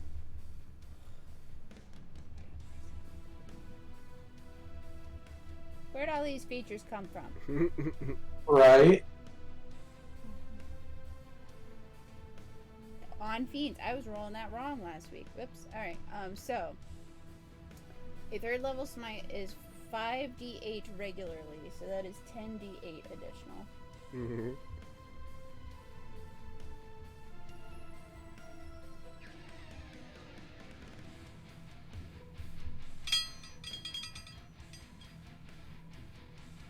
That is 81 points of radiant damage.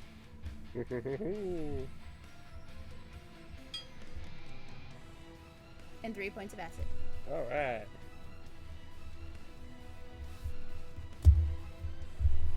Ha! That's 135 Yeah. total.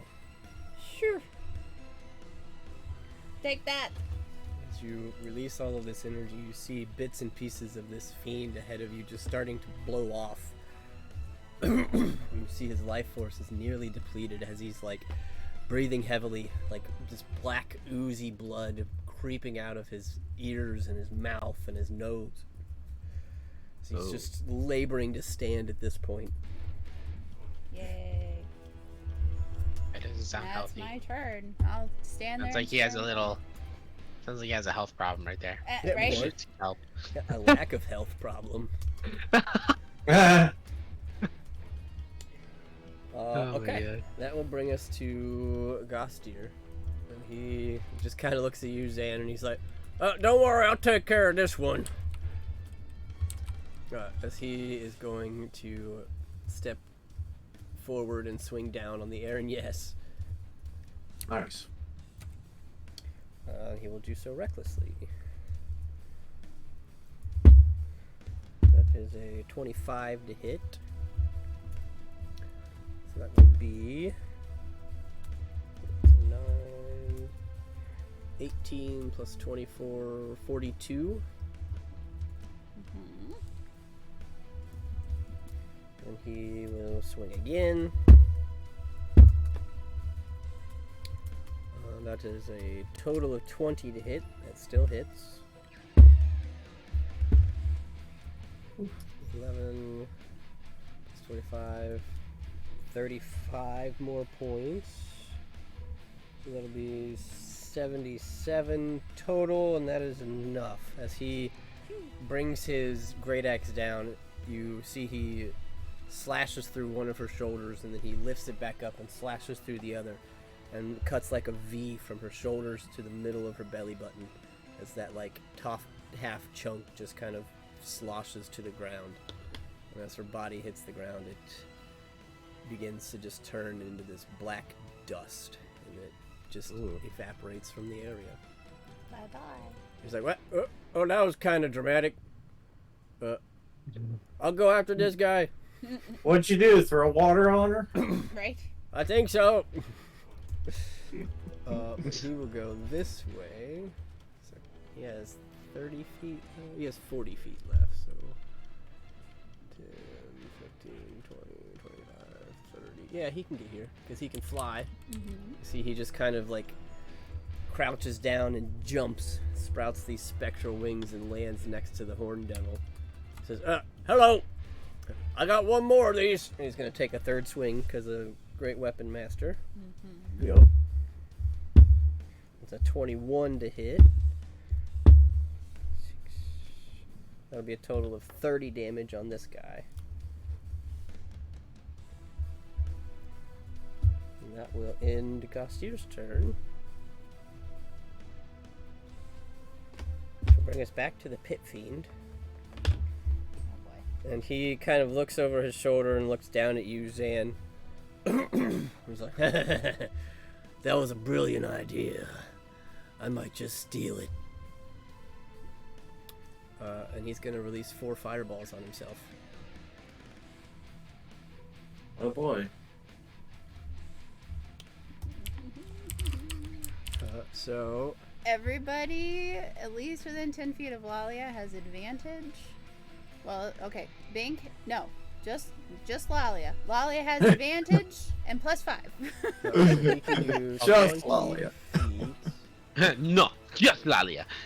So with 20 feet, I believe he can move it just enough to hit Bink. And Peter. Yep. Ouch. Howie Kazowie. How much is that? So it's going to be 4 dexterity saving throws, and I'll tell you guys now, the DC is 21. No advantage this time, right? Correct. Yep. And who else getting hit? We've got Bink. We've got Lalia. I'm assuming. Okay, I saved 2 of those. Cool. I saved the first and the fourth. I'll do it that order.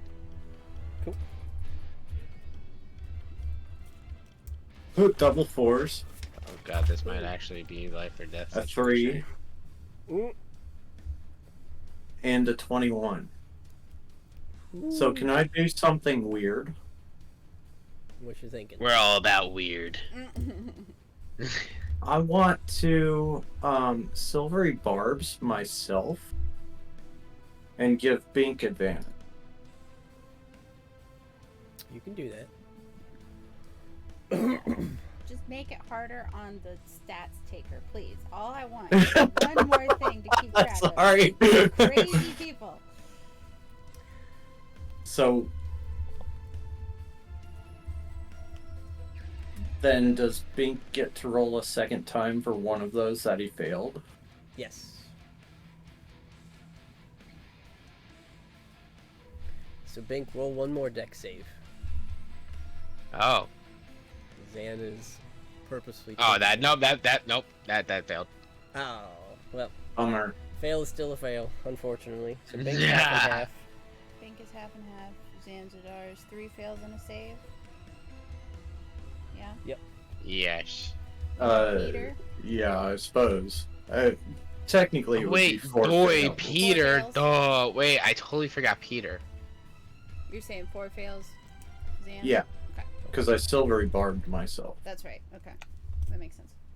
And Peter, correct? Yep, Peter needs to hit a 21, so he needs a 19. Oh wow, nat 20 for his first one. Okay.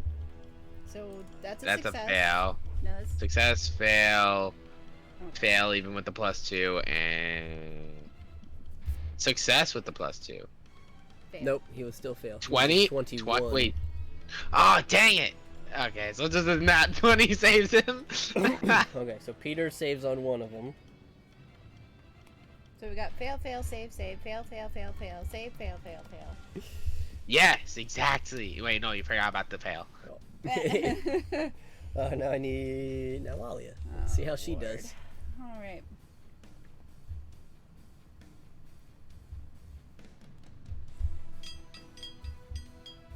That's a fail.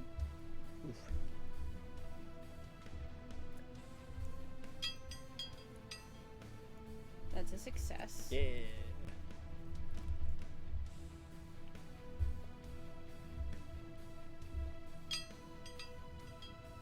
Ooh, that's a success. Look at me. Nice.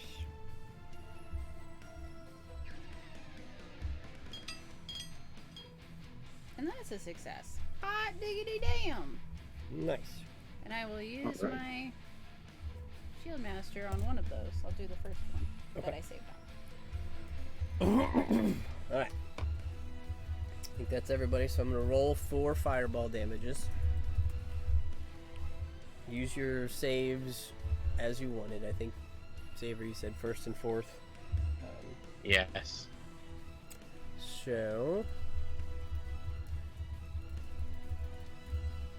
Alright. Ready for the first one? Yep.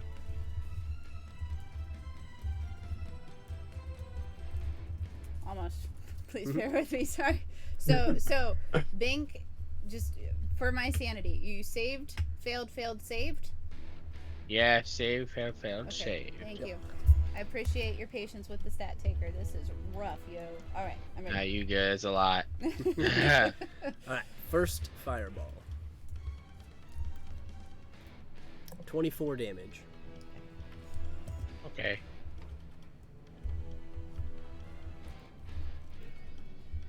So that is 12 to Bink, Mhm. 24 to Zanzidar, 12 to Peter, and 12 to Lalia because she took the potion of fire resistance. Cool.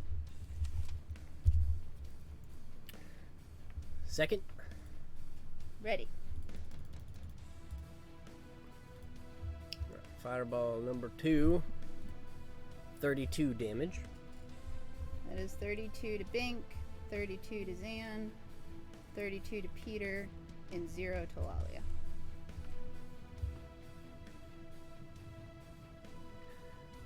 Alright. Ready for the third? Okay. Yep. I'll get totals, don't worry. Okay. Sounds good. 19. That's a low one. So 19 to Bink, 19 to Zan, 19 to Peter, 8 to Lalia. No, 4 to Lalia.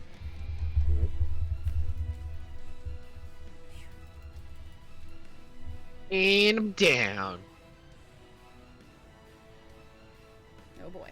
Fourth fireball.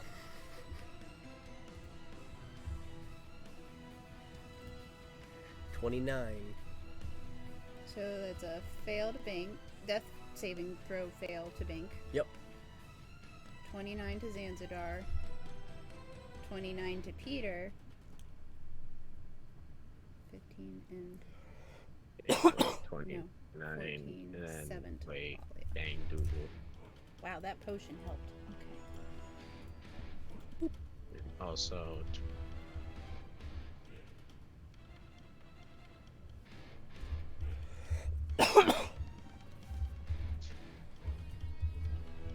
how do I do death saving roll? I forgot. I rolled them for you, so you don't. Oh, to worry you about it. okay? You have one fail from being fireballed after downed. Okay.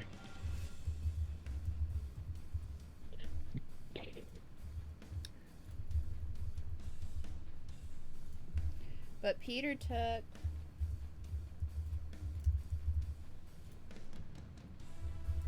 92 points of damage. Who did what? Peter. Yes, he is. Let me double check. Yeah, he's down on that last hit. That means Peter disappears. No! Shoof.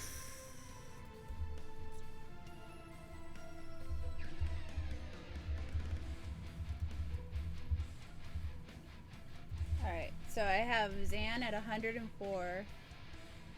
Oh my god. Technically, Oh, but you're immune. yep. Why am I sitting here doing math for you, stinker? He What, wants to you keep sitting your mouth here skills watching my gears up there, you know? burn? Jeez Louise. He just Oh, wants to make no! sure that your mouth is correct. weakness. It's He just, like- fireballs. He acts. He's like, ah, it's rain. Oh, no, I'm good. Hey, I'm pretty proud of myself. I took 23 Well. points of damage as compared to the Nice. whatever it was the first time, 80 something. So, whew. That legendary armor that Bink bought for Zanzibar. Imagine we have actually been adding fire damage this whole time, and then we just remembered now that he has fire immunity. Right. Oof. Well, I will stop doing the math then. No math for you. At least for Zan. Alright.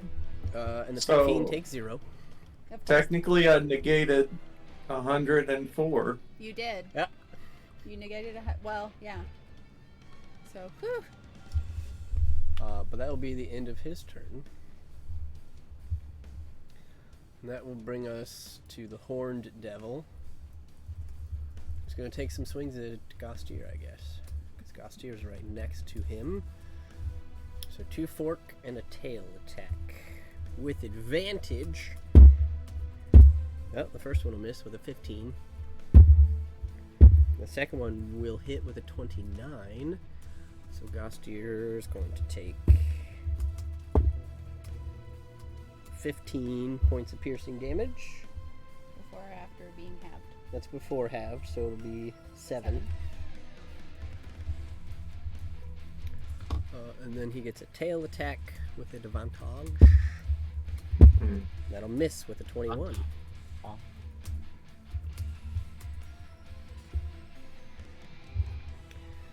That is it for a Horned Devil, which brings us to Zanzibar. Okay. I'm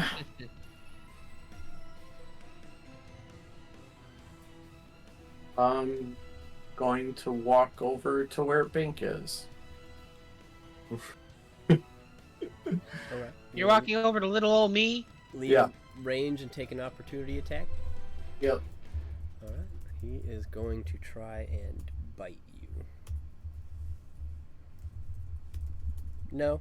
He'll swing his mace at you. Wow, that one might actually hit. 27 to hit. Yep. Alright, so as you walk away, he says, "Don't you leave!" And he clocks you in the back of the head with his giant mace. And you'll take 18 points of bludgeoning damage. And you would take 66 fire damage, but you're immune, so I'm not going to roll it. Jeez. He just keeps on walking, doesn't even look back at the pet fiend. And when he gets over to Bink, he's gonna kneel down, and at 4th level, he'll cast Cure Wounds. Cool.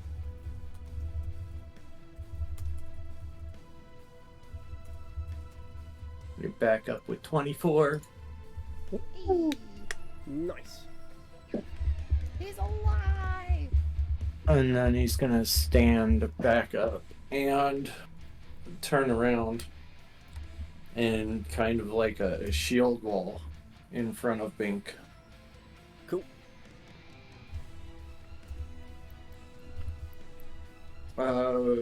Seems like the battle is going pretty well, so I'm gonna click off my boots of speed. You got it. They power down. Anything else? Nope, that's it. Alright, that'll bring us to Bink. You are conscious, but prone. And Ah, burned to a crisp. Oh no! Alrighty, what I'm gonna do is... It's like, what am I gonna do? Okay, what I'm gonna do is,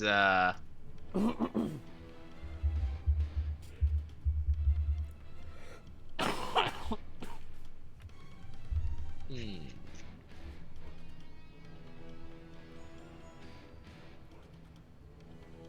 I'm gonna use level 6, Bink Psychic Lance. Hey. Alright. Nice.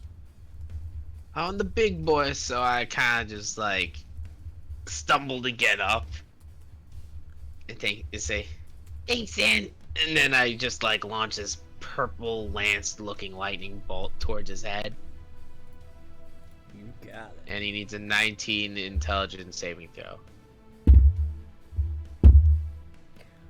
Right. 12 plus 6. Ooh, got an 18. Ooh. That's close. With advantage, you got an 18. Oh wow! I'm gonna launch my damage at him, which is a 28. Nice. How would you like to do this? Hey. Hey! As I launch it, Bing says, "You should have done better things in life than do this. Be evil." I think he's from hell. Giving a come to Jesus moment at the death door. Your encounter with us was truly bad misfortune. So I wish the best for you in the after. Bink looks at the hell door. After life. As he launches this thing at his head to kind of scramble in and kind of explode his head from the inside out. You do. You watch as his head explodes into this ribbony mass of just red goop and goo, but before any of it lands on you, it dissolves into this black dust in the air. The pit fiend is no more.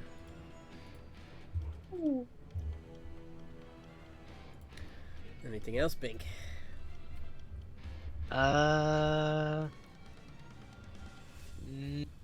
Yeah, I'll use. Let me see. Can I use a potion of healing, or is that an action? Yeah. I'll It's a use bonus potion action, of so greater you have to roll healing it. then. Yeah, I'll use a potion of greater healing then. Yeah. You got it. 44 plus 4. 4, 4, 4. Let's do it.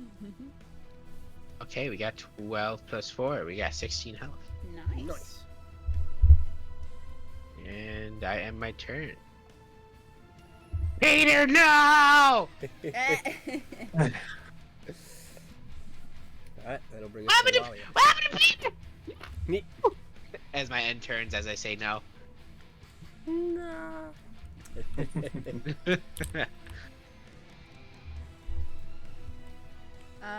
So the pit fiend was the one who had something on his belt, right? Yep. Does that look to have been left behind? Yep. Okay. You good. guys hear a clang as this key drops onto the tiley floor ahead of you. All right.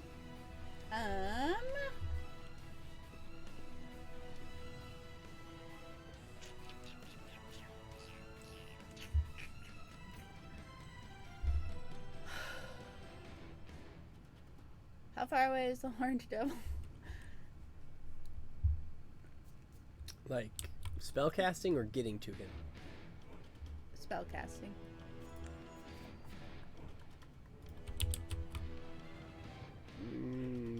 Around 80 feet. Okay. How's he looking? Pretty good. Okay. Pretty good. All right. I guess how far away is he running? If I have 70 feet of movement. Well, can you jump 10 feet high? At least. Yeah. Because what is it? Like my strength modifier plays into it? I can go Yeah. further. Yeah. So you'd probably be looking at 5, 10, 15, 20, 25, 30, 35, 40, 45.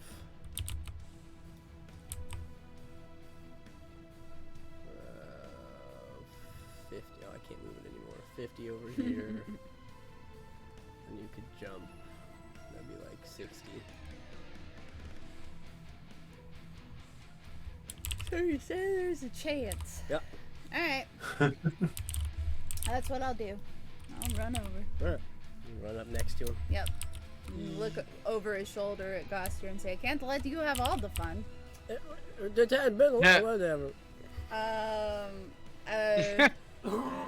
Since I sprinted at him, I would like to kick him. Sure. Just imagine you like jumping from the floor and like kick him on the way to land next to him. Exactly. And it's even like, you know how horses, like, they have a mean back hoof? Like, normally she's kicking with her front legs, but this one is like fully curled in thigh, like, but that is a 19, which I don't know if that is. That will. So in my head canon, technically you jumped and then you did like a spin kick, like a propeller. I don't know if there's that much room up here. That's more a Calliope move. So that will be 10 bludgeoning from the hoof. You got it. And then she is gonna bring Zydan around and aim for the left side of this guy, the part closer to the wall. Yep. Anyway.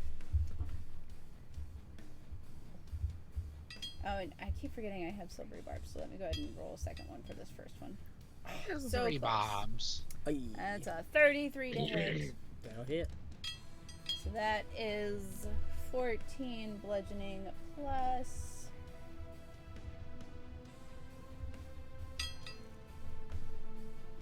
16 radiant, so 30 total. You got it.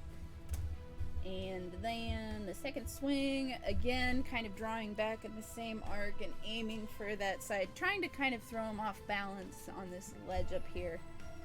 Not giving him a chance to back up against the wall and get any kind of cover. That is a 25. That'll hit. So that is 13 bludgeoning and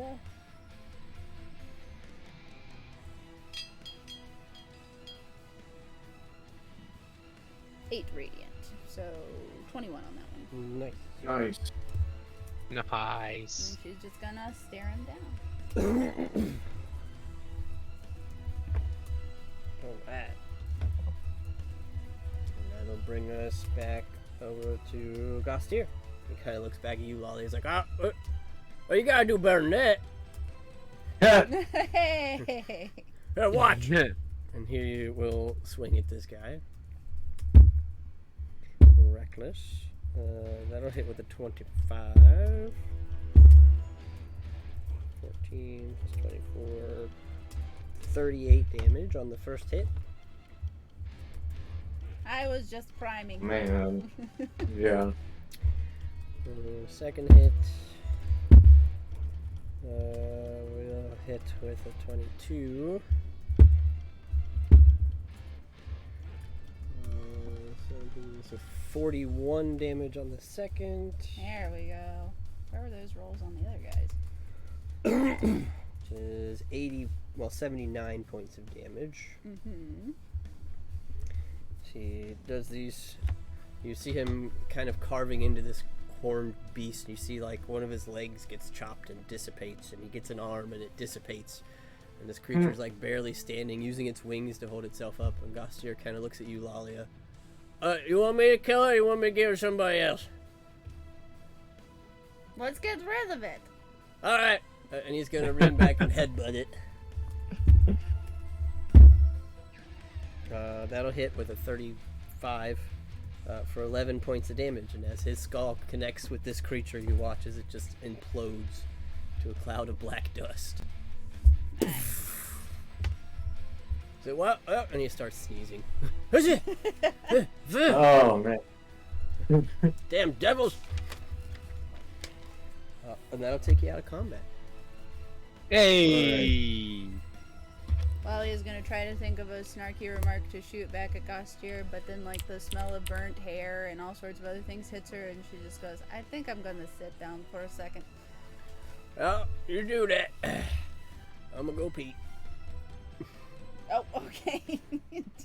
Not right at Gostier. Not in the middle of the room. Goodness gracious. That'll bring you out of combat. So, coming out of combat, some things you're picking up. Obviously, the key dropped ahead of you guys. And seeing this room and not having quite as many obstacles in the middle, you can see that the open casket in the middle of the room is emitting like a bluish glow from the inside. It's open. Yeah, the top was like smashed open. Ah. I'm gonna go over to the casket and look inside. Okay. As you look inside, you see a squat skeleton. It's not very big, and it only takes up maybe about half of this burial box. And at the other end, you see a couple of items have been placed. You see what appears to be like an old, like bludgeon or a maul that has just kind of decayed and rusted away into almost nothing. A similar pair of boots and a similar set of like gauntlets, just kind of mostly rusted out, gone and destroyed. But you see two things that are still remaining. You see a large set of plate mail armor that just kind of gives off a little bit of a yellowish sheen. But the light emanating from the blue mask that seems to resemble, it's more of like a helmet, I guess, is how it kind of looks like it sits. And it seems to have the features of the head of a dragon. And it is blue and glowing. Reach down and touch it.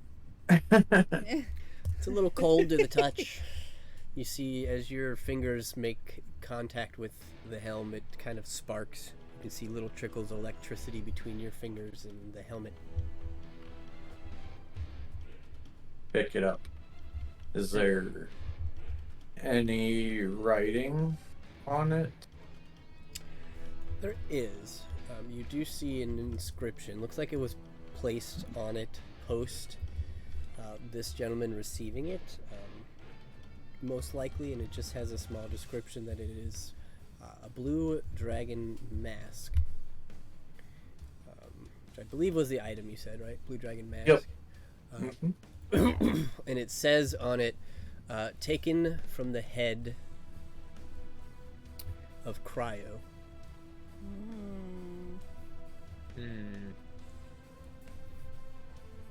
As in Cryo, the one we're chasing down? You're not sure, because you know the one you're chasing down is Cryo Wing, and you have already killed Cryo Vein. Yes. This just says Cryo.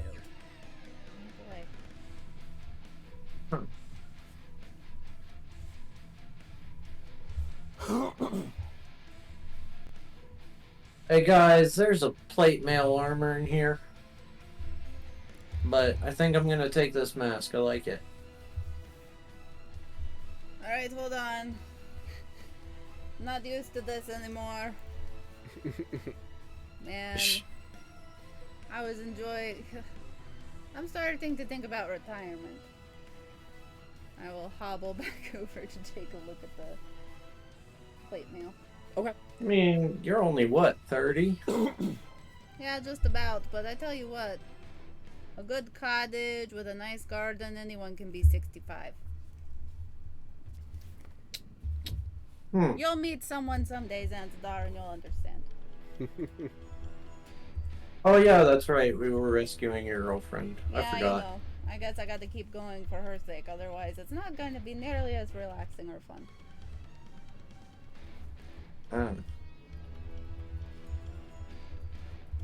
So are you thinking Feywild then? Well, yeah, where else would we go? Well, I don't know. I assume that goblins aren't from the Feywild, so. Well, she's not, but she likes it well enough. Oh, okay. I don't know, maybe... Wait, are you saying that you wouldn't like it? What have you heard? I haven't heard anything. I haven't even talked to this She's very girlfriend of happy, yours, okay? but Except for right now, because that dick took her. it was definitely a shock to my system when we went to the Feywild. Yeah, well, it's not made for, not everyone can keep up with Fae stuff. It's okay.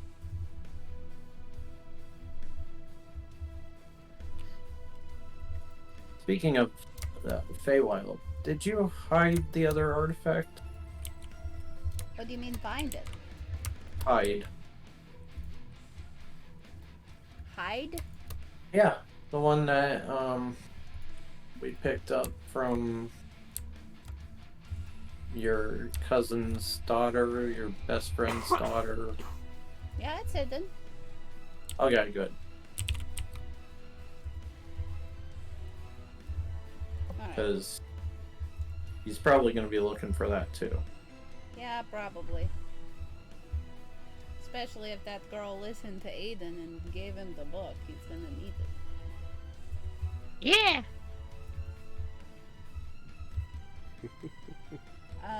Yeah. So I'll take a look at the armor. Okay. Studying the armor for a little bit. It doesn't have an inscription like the helmet did. It doesn't seem like it came from somebody significant.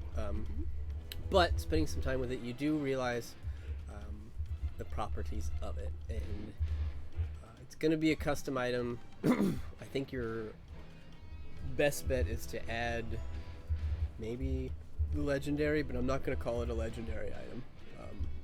But it is Aura Mail. So A-U-R-A, Mail. It is +3 plate mail, Damn. and any aura abilities, the radius is doubled. It requires attunement by a paladin.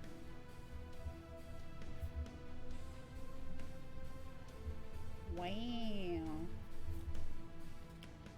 I don't think that's how radius is spelled, but okay. What do you know? This is my size. I thought we learned that all magical items shrink to the user. That's what I'm saying. Oh, okay. Although, quite frankly, I think it's gonna have to grow. This guy was nice shaped, but I'm a little bigger than a dwarf. Yeah, Well, I wasn't gonna say anything, but looking at it, Zan, it's definitely wide enough for Lalia, but it's not long enough. It might cover her boobs, and that's about it. No. You said it does require attunement? Correct. plate mail bikini. Right. Right. What could go wrong? It's totally still functional.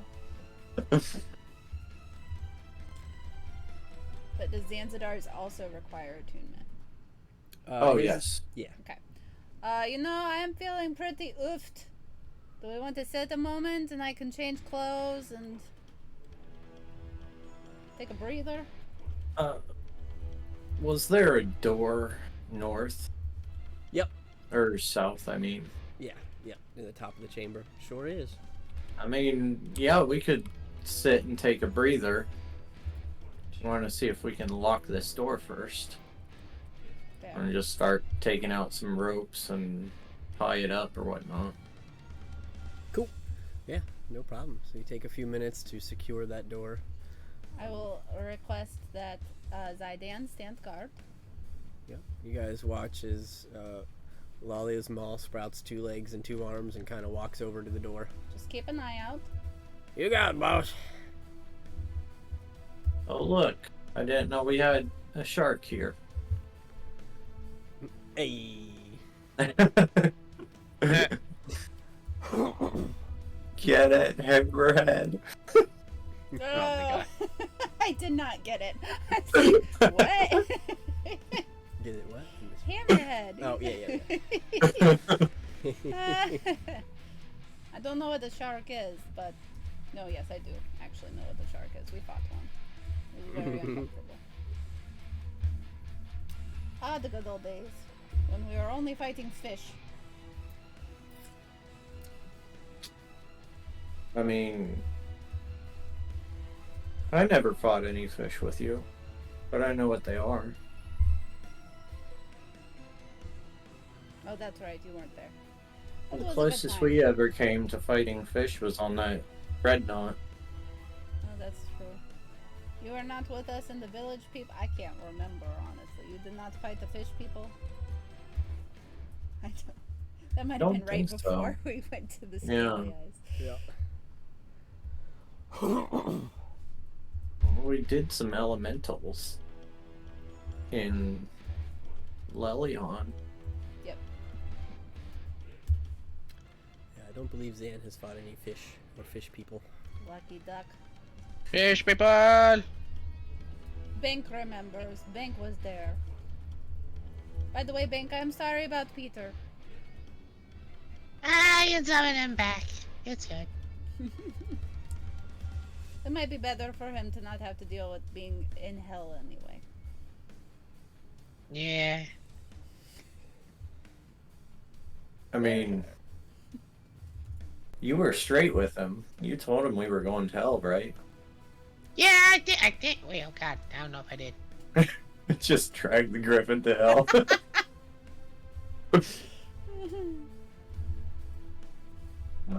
Just dragging him with me. It's okay. Consent's not a thing for pets. Consent's not a thing. For pets. Poor Peter. He's just here to be a griffin. Don't forget to pick up his armor. Yep. That kind Oh of god, sucks. can that fit in my bag? Or do I have to lug it? It can fit in your bag. It's pretty. You're gonna have to take like probably a short rest amount of time to unbuckle everything and fit it. Speaking Okay. of bags, does he Spink, do you still have that bag of devouring? Yeah, of course, why?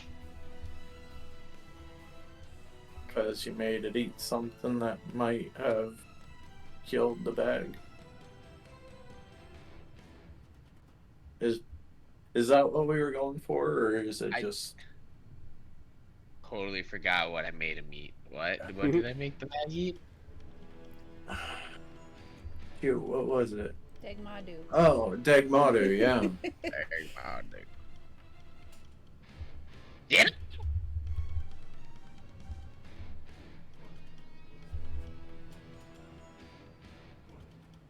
I think? Wait.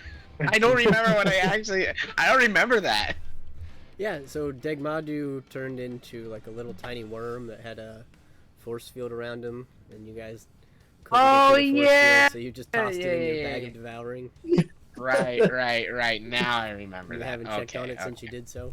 That's right. Okay, you Maybe know that what? is a problem for Bing's another gonna day. check up on, like look in the mouth of the bag of devouring to see if he sees anything.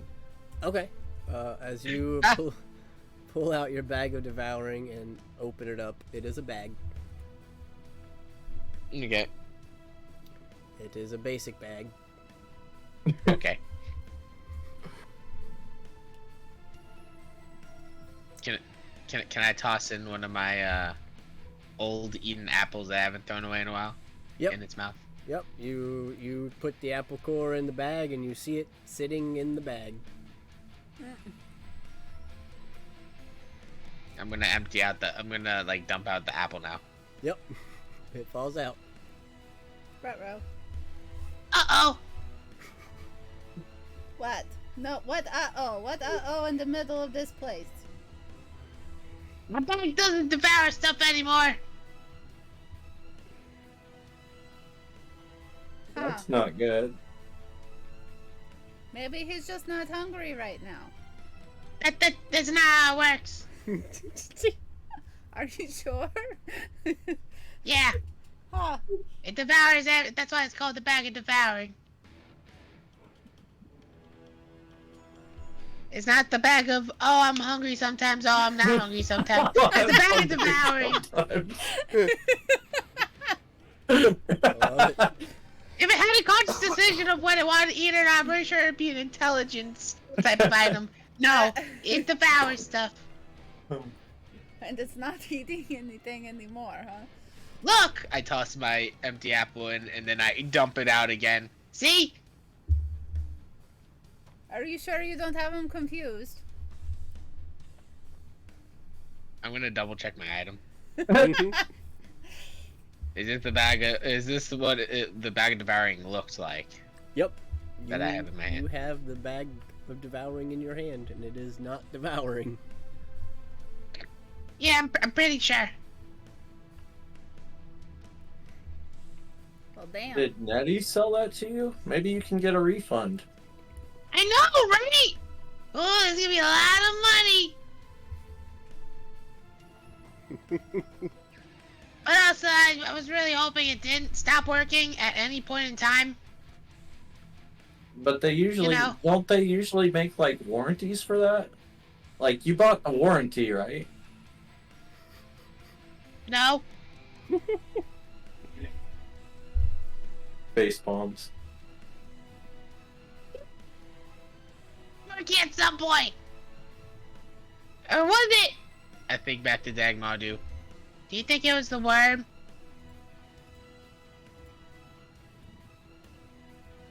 I've never heard of like if worms were bad for bags of devouring. I mean, also, it's like an offspring of Dagmadu, so I mean, it could also be that.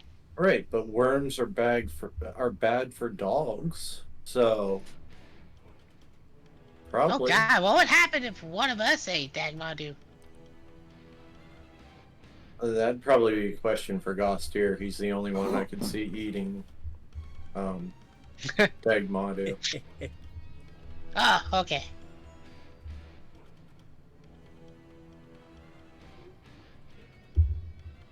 Yeah, I don't fancy eating worms that often, but I'd imagine it probably wouldn't go down very well given that force field.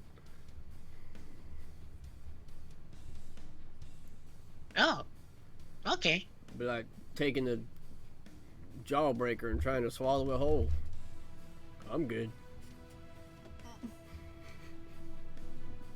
I've never had a jawbreaker. But here, I'll give you one. And you see he starts walking over to you, clenching a fist. Whoa, whoa, whoa, whoa, whoa. Okay. We're supposed to be arresting. Cheesy my bad. cow.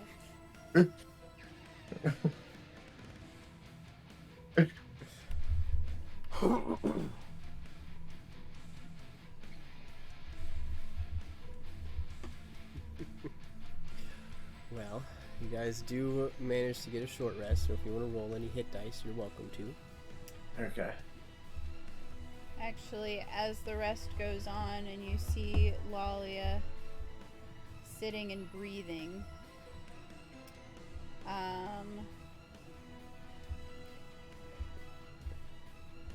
you watch as Zydan glows behind her, and she seems to revitalize even easier than you might have expected from seeing previous short rests. Oh boy. Does he normally do that? It's some new thing he picked up recently. I don't know, it makes me feel good though. Oh. Kind of like a nightlight. I hadn't thought about that. Yeah, usually they're made with like lightning bug. Why would you capture lightning bugs to make a light? Well, it's something you do when you're kids. Younger. I never did that. Do they not have lightning bugs in the Feywild? They do. They're well respected. One of the oldest cultures in our entire community. Lots of wisdom there.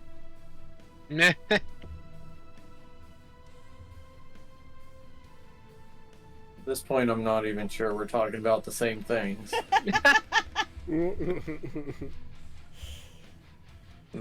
They're like maybe about a centimeter, and their butts light up and they fly around. Is that what you're talking about? We don't really call it their butts, but yes. They don't talk to you, do they? Sure. I mean, only when they have something to say, you know. They don't live with us, so they have to come to us and say, hello, we have things to communicate, but sure. Austere, have you ever talked to a lightning bug? You can talk to him. I usually just eat them. Lalia looks mortified. Well, if you get like 30 or 40 of them and you put them in your mouth, sometimes you can see the light coming out of your cheeks.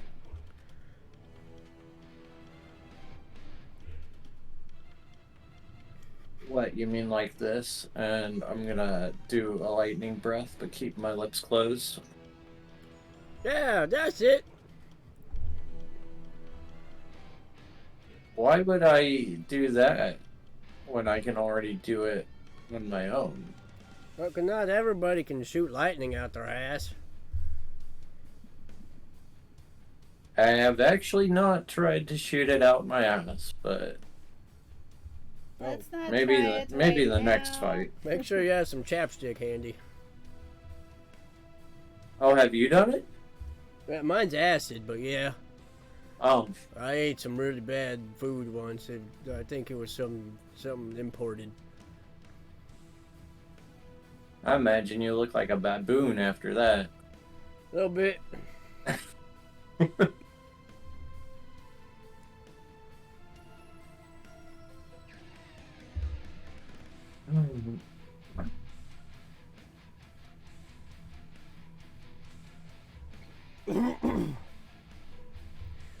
I'm waiting for the day that Droopy eats too much spicy food.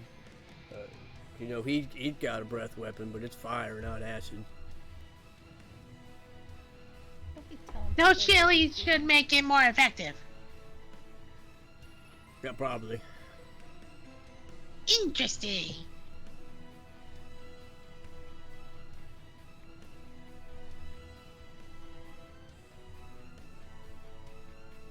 You know, I wish the hit dice were, where you didn't have to roll. Because it's stupid on how you have to calculate it. Oh yeah, rolling them like one at a time. Well, so I'm missing 82 health. And trying to figure out how many dice I want to roll is just a pain. Because, Yeah. like, I could do plus 45, like that. And then I'm still too low. You know what I mean? I used to feel your pain. Oh, did you get a better way to do it? Yeah, Zydan. Oh. Man. You should become a warlock. Hey, Zydan, give me some of that. What? Wait, what do you want, bro? That light coming off you. Oh. Alright, come here. And he kind of holds a hand up in the air. Okay, I'll go over and touch his hand. I don't know. He gives you a high five. Blap! There you go, bro! Did it do anything for me? No. Felt a little sticky. Okay, sure. You want some more? No, I'm Oh. good. Alright. I can make more hands. I'm good. Walk away.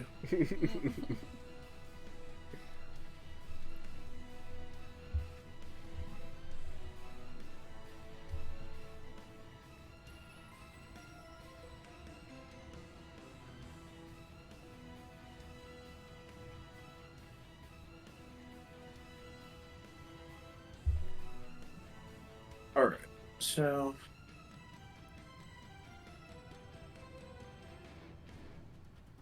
I guess we should find whatever this key goes to.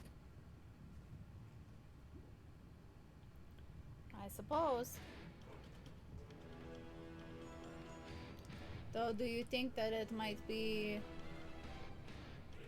It looks a little bit like the one we used for the gate under Waterdeep, right? I'm not making that... Okay. Not drawing false comparisons where there aren't any. I thought we used like a crystal orb like thingy. No, I'm pretty sure it was just Aiden with a key and we all had to be very close to him. Oh. It created an orb.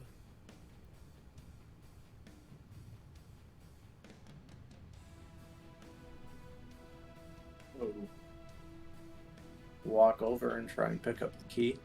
Yep, you do so. I mean, it's pretty heavy, but not too heavy to carry. Alright. So, upstairs or downstairs? Let's check the rest of upstairs first. Okay. Let me undo the ropes. Mm-hmm.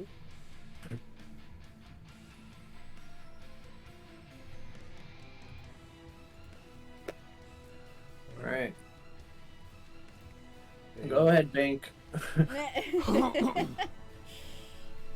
As I proceed to head on up. Okay. So you're opening the doors at the back of this chamber? Yes, I am. Alrighty. As you do so, Everybody You- dies. you see what appears to be like a long hallway, probably going further back into the ruins. You gather pretty quickly that this was probably the regular path into this area, probably the path that was originally excavated, considering you can see tools and you can see things that look like this area had been recently dug out and like excavated and revealed. And knowing that you guys kind of took the back door. However, about halfway down this hall, maybe 50 or 60 feet, before you see any doors or other entrances, you see that it has been collapsed.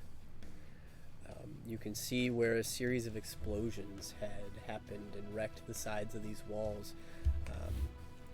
And you can see the remnants of some wooden structures that were crushed by the rocks falling. You can see bits and pieces of pythons and tools and other things, and one body, a feathered body, laying partially submerged or partially crushed by these stones in the middle of the pathway ahead of you.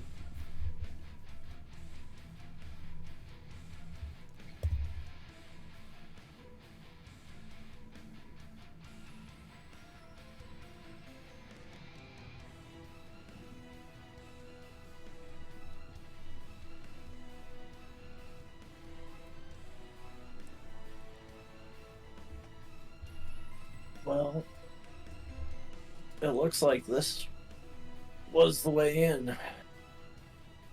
Not sure if there's anything up here.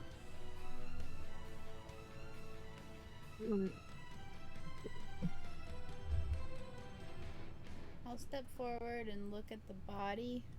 Mm-hmm. Just looking for anything identifying-y. Sure, make a perception or investigation check.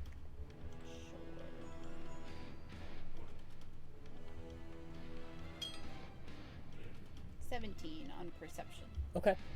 It looks familiar. Ooh. Hey guys, this person here looks familiar. You're having a hard time because it's still partially covered with the 17, but you're picking up some things. Can I move?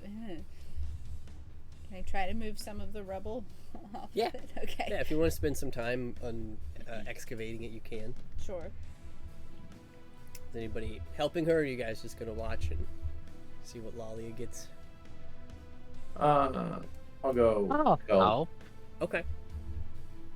So, spending a few minutes uncovering the rest of this body, you do eventually pull out this tattered, broken body of an Aarakocra. It only takes you a second, Zanzibar, to realize that this is the body of your brother Rico.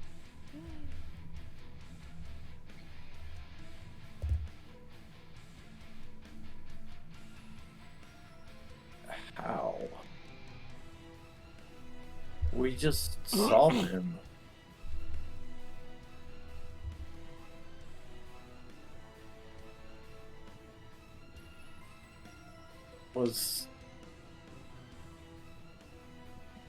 Was there a different path? Is he wearing the same clothes we last saw him in? Roughly.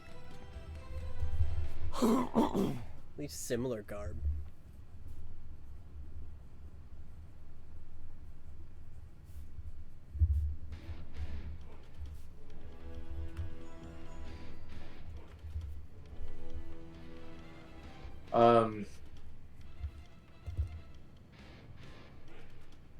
Is there anything on the body? Like, was he bound in chains?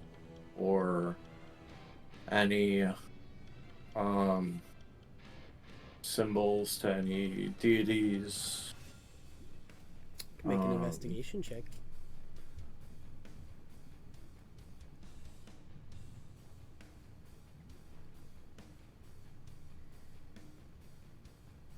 $11. Okay. Nothing is really picking up for you, but you do find something interesting on his body. You find an empty vial.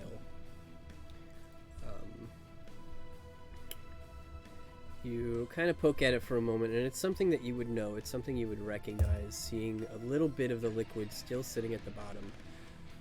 This was once a potion of invisibility.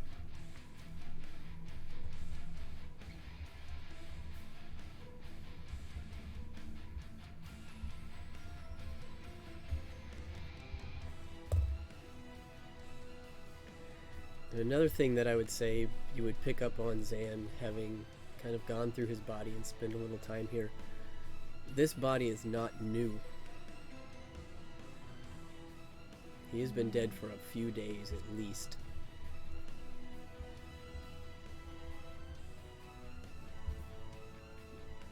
So then,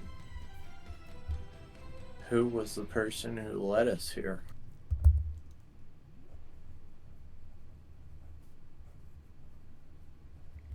The don't know. person who currently resides in my house.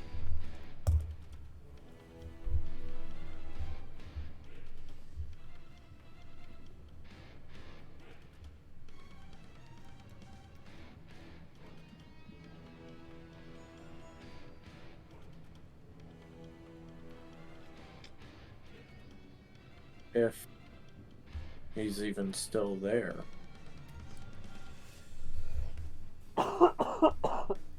And why was he there? What reason would someone else have to show us where to go? And to pretend to be your brother?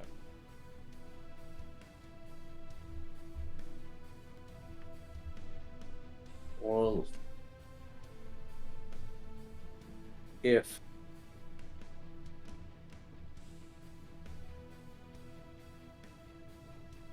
I mean, there could be a few people who want us on this path.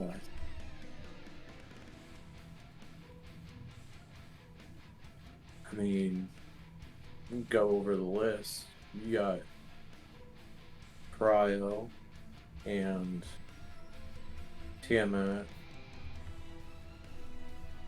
and then Polychronos was who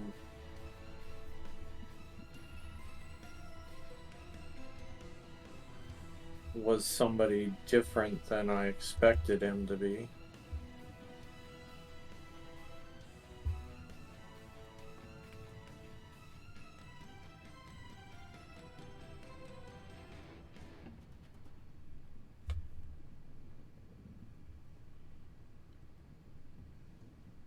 I mean,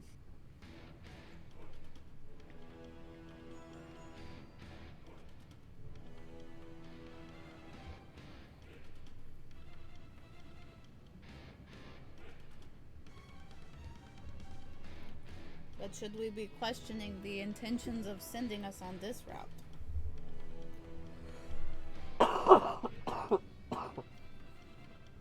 or should we be questioning our own companions?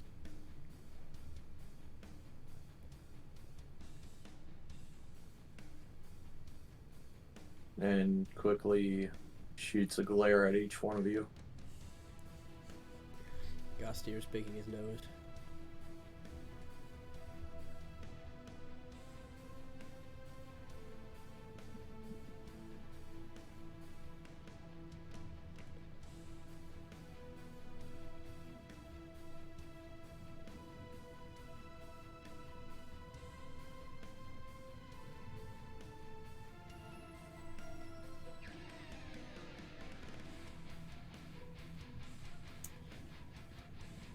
Well, I don't really have time for us to be suspicious of each other, though we should really be suspicious of each other all the time, because y'all can be pretty shady when you want to be.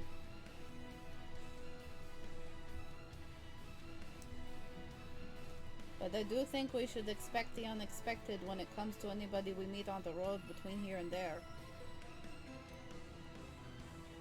Yeah, I'm sorry for your loss, Sam.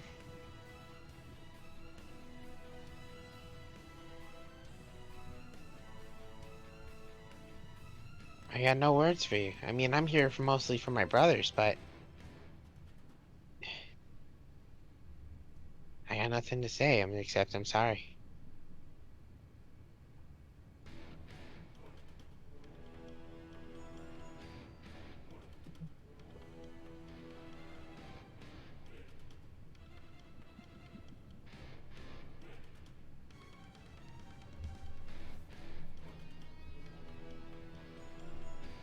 I really wish there was a way to get a message back to my father and my alive brother.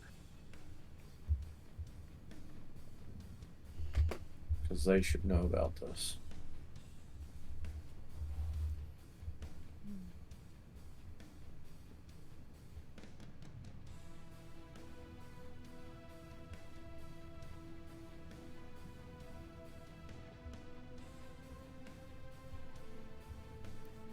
I'm sorry, I do not have such magics. The only people I can talk to are you. I could make a bear and send it in that direction, and maybe it would be able to communicate.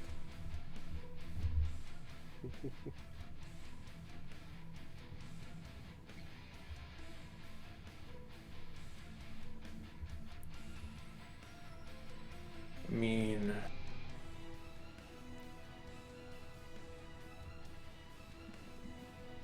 it's something. I actually can't promise a bear. I can promise one of a short list of animals. Luck has made it usually an owl, which might actually make it into your city before it gets killed, you know, because not so scary looking. Could you do that now? Yes, let us see. And Lalia will pull out her rust bag of tricks and stick her hand in and say, pull out a little fluff ball and say, "Here, get us something good," and throw it. And that is, I wish this it's a D8. All right, we are getting a goat.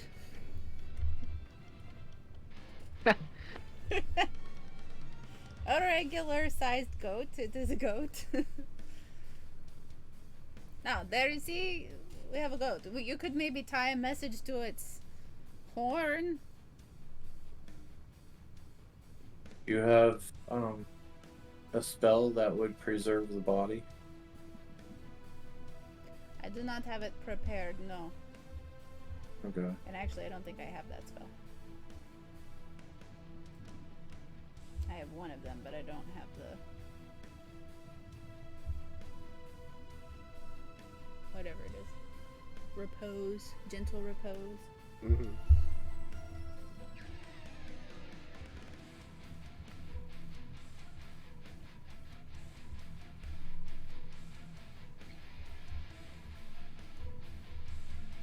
I could try for a second it- goat that might be able to help carry it.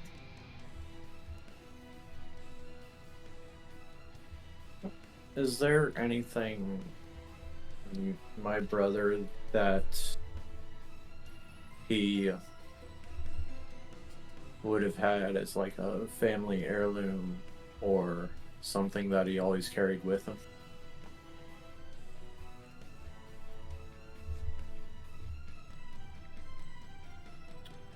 Yes. He had a ring. I'm not sure the purposes of it or what it meant or if it was magical or not, but he had a ring that your father had given to him at some point.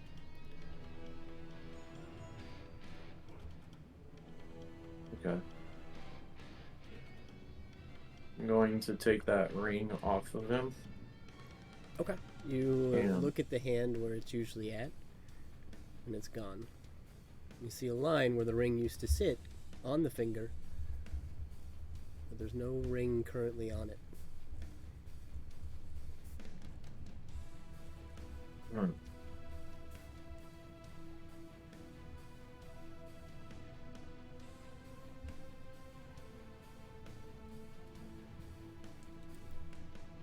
Make a history check. Got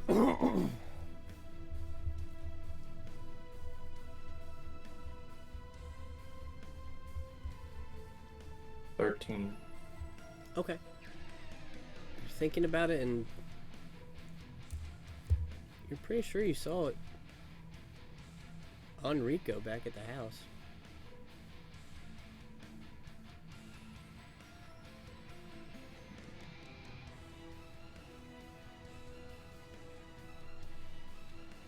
The imposter stole his ring. Hmm.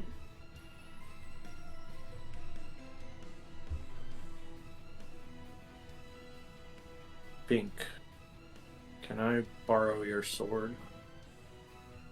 Which one? That doesn't matter. Okay. I give him my tears rapier. Mm-hmm. I'm going to cut off his foot and tie it to the goat You got it. and send it back home.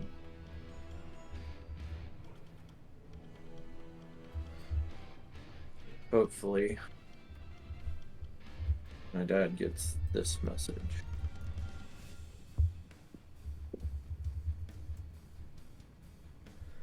You got it.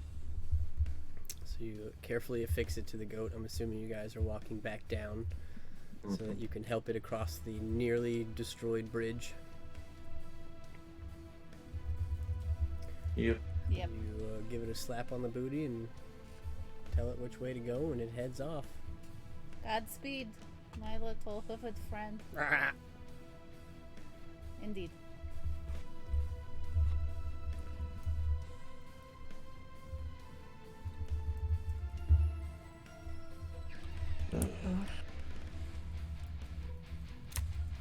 Onward and upward, right?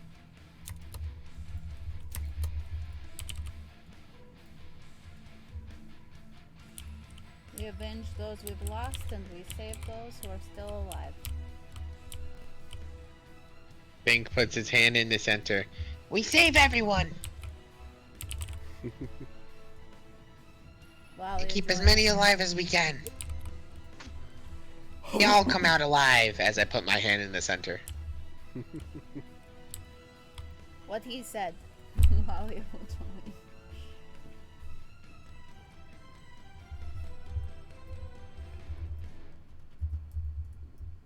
Gostier kind of puts his hand in. He's like, "Yeah, we'll get them all back."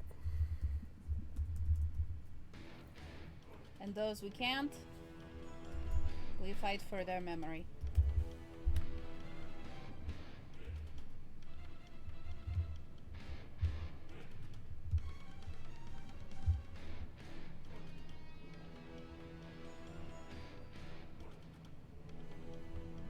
After this is all over, I think I'm gonna go to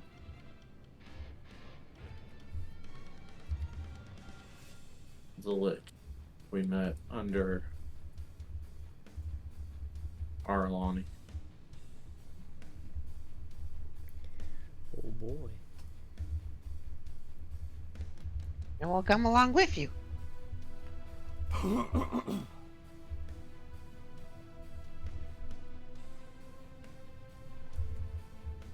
I don't know.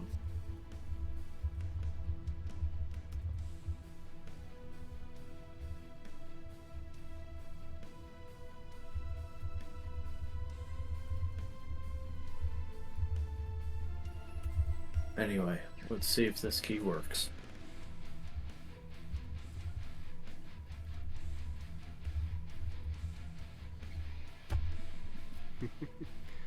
Pull out the key and see if it fits. On the big flaming door. Mm-hmm. You got it. As you step closer, Zan, you feel the heat coming off of this, though. Thanks to your armor, it doesn't seem to hurt you. You slide the key into the giant padlock on the front, and you turn it, and you hear the gears kind of grinding and churning, and it, in fact, opens. And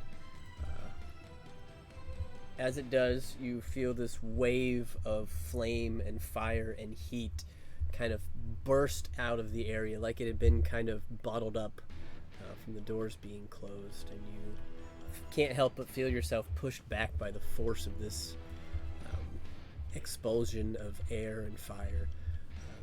It would have probably scorched any of your friends, but again, your armor keeps you protected. And just a few moments of this and it dies down, and even the flames licking out from underneath the door seem to recede back into this area, making it passable for all those wishing to go through.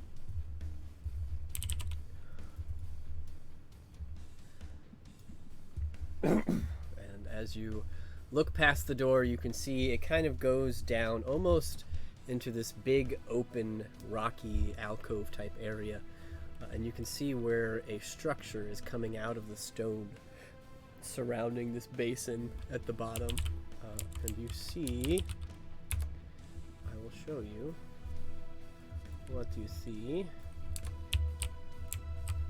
This. It looks kind of tough to see with the default sky here, so I'm going to turn that up just a little bit. Yeah, there you go.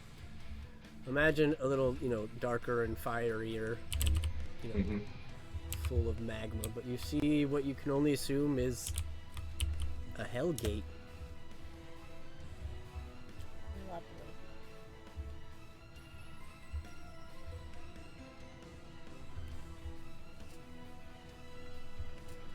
A literal flaming doorway to hell.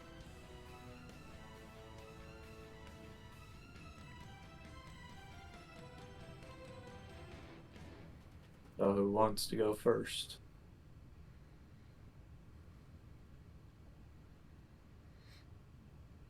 After you, Mr. Flame Immunity, sir.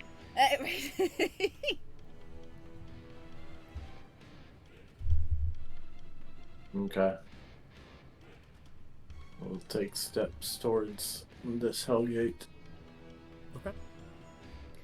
The closer you get, the hotter it is.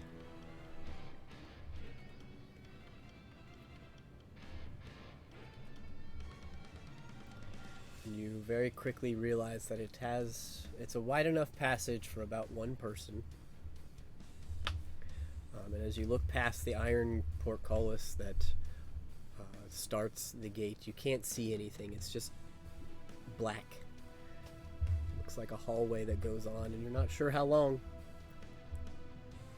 You see a small dial on the wall next to the portcullis that looks like it can be turned.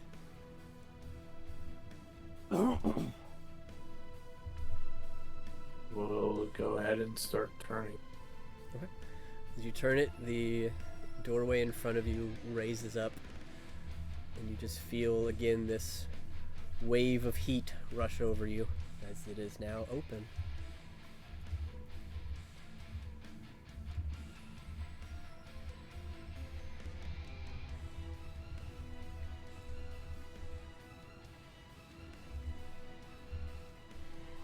Want so much to just tear down this gate and be done with it.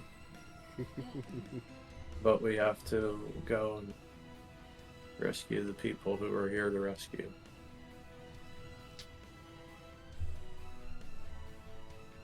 Take steps forward into the abyss.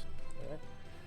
As you pass the threshold, you all hear and see, though Zan doesn't necessarily hear it, as the portcullis slams shut behind him. Zan, as you begin walking, it just turns to darkness. You can see a very faint red light at the end of this hallway, though you suspect something and you look over your shoulder and you see nothing but darkness. There's no doorway, there's no line of sight on your friends. You realize the only path is to keep going forward into wherever this portal leads. And as you walk down this hall, it gets hotter and hotter and hotter, to the point where if you didn't have some sort of protection, it would be nearly unbearable. And you finally step out the other side. And I'll show you what's over there once we get everybody else through. So who's next? I will be next. In a similar fashion, Bink, you open the gate, you step in, the gate closes behind you, and you have nowhere to go but forward. Do you have any sort of heat resistance? Any resistance to fire damage? Nope. Okay. Wait. Let me double check if I have my ring. I swear we bought I have potions. a ring of fire resistance, so I do. It is equipped. Thank God. Okay.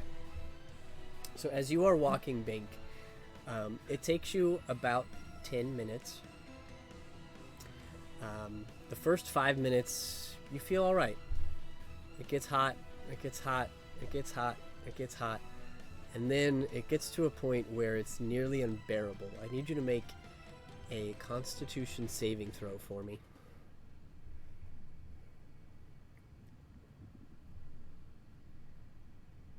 I saw the 75 and I was like, wow. Yeah, no, I forgot to do my short rest. That was totally my fault. Bink's constitution is off the charts. Okay. So now that I did that, I'm comfortable with that health. Now let's do Constitution saving throw. That was totally my fault. I'm sorry. Okay, Constitution saving throw, and that's a 21. Okay. You managed to keep going, though you feel like this is going downhill very, very fast. It is hot. It is not meant for your little gnomish body, and you begin to almost regret your decision, though you trudge forward knowing what's ahead, and this is something that you have to do, and you're feeling it, man. You are starting to understand that this is going to be hot. I have a question. While I'm going down, can I just continuously spray the decanter of endless water on me? Yeah. After a while, though, it just turns into hot steam, so it hurts more than it helps. Okay, never mind. I'm just gonna stop. Yeah.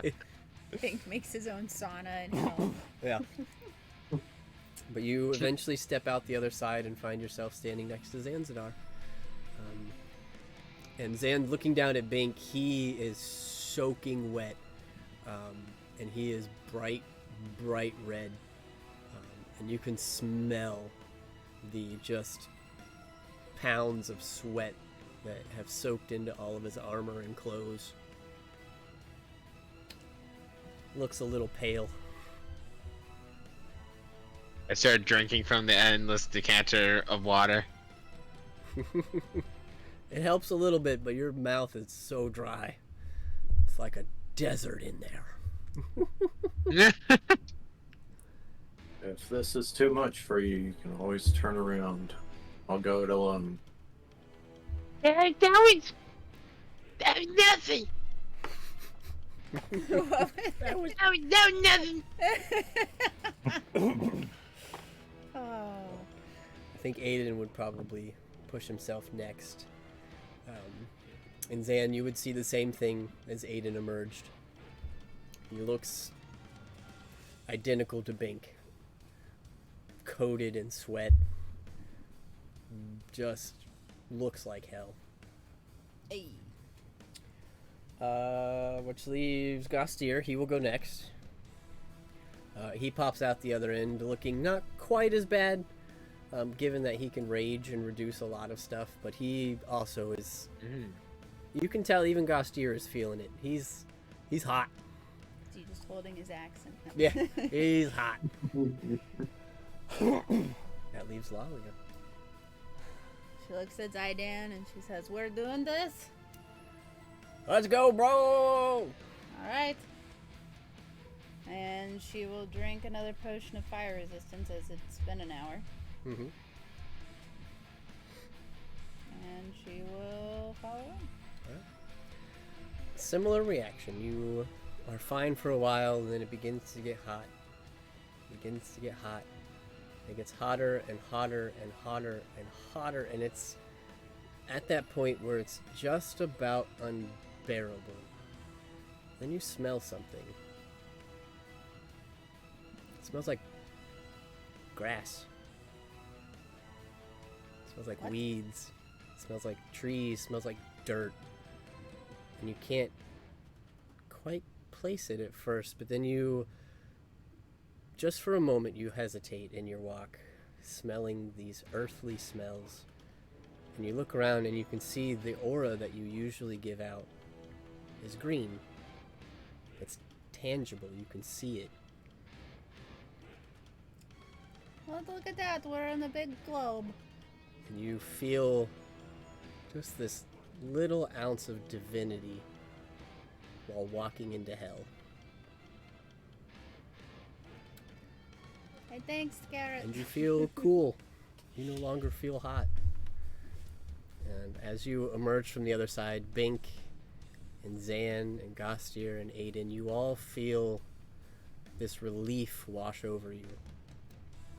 As the heat and the sweat and the dehydration and the parched mouth is relieved. It's gone. You're not sure why at first, but then you turn and see Lalia exiting the doorway behind you with this like green almost mist around her that is now enveloping you.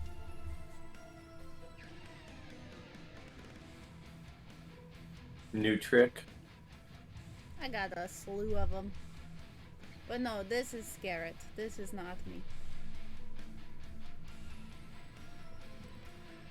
Though the armor helps, we don't have to walk right next to each other. Gostier kind of looks at you. Huh. Who knew it would be handy to have a paladin in hell?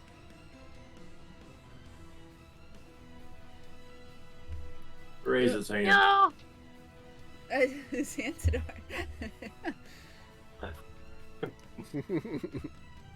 I wish you were here, but we'll say, Lolly said, you actually got 2 of them. I don't know if he realizes it yet, but... You see, Aiden isn't quite giving off an aura yet. I don't Right. think he's unlocked that ability, but...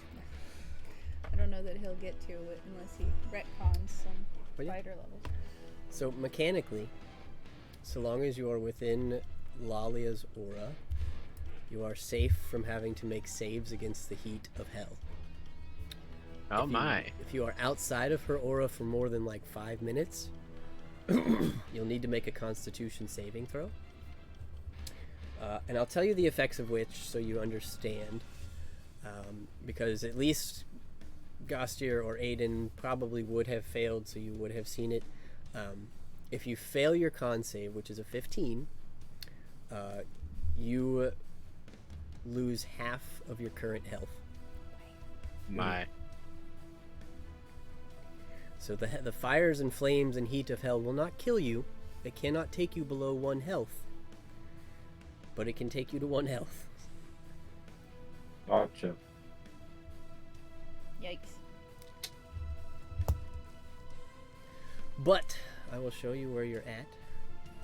You have progressed through the gates and come out on the other side, and I still need to do a little bit of tweaking to it, but this is essentially where you find yourselves. Oh, not there. That was a little low. So, for visual sake, all of the water that you see on the map is lava. Okay. And you are standing on this bridge. And you are looking forward, and what you see before you are a bunch of obsidian black trees covered with what look like these burnt orange leaves, but as you stare at them, the leaves are kind of like melting and dripping, and you can see pools of blood that are gathered at the bottoms of these trees in this sick forest ahead of you.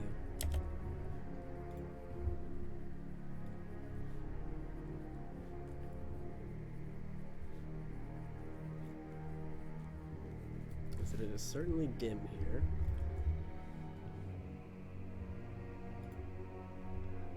And it is isolated red.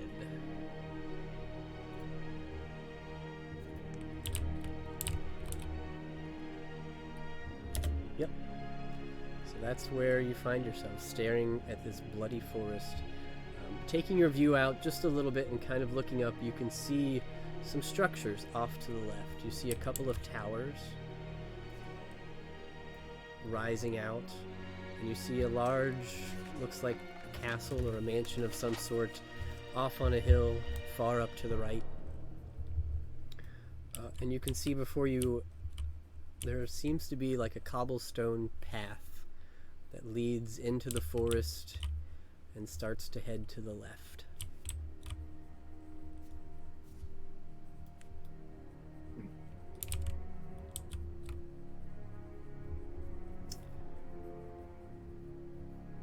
And I think that's where we'll call it. Okay. We're a little early, but you have walked into hell, whatever this place is. Yay. So, that's it for today. Alrighty.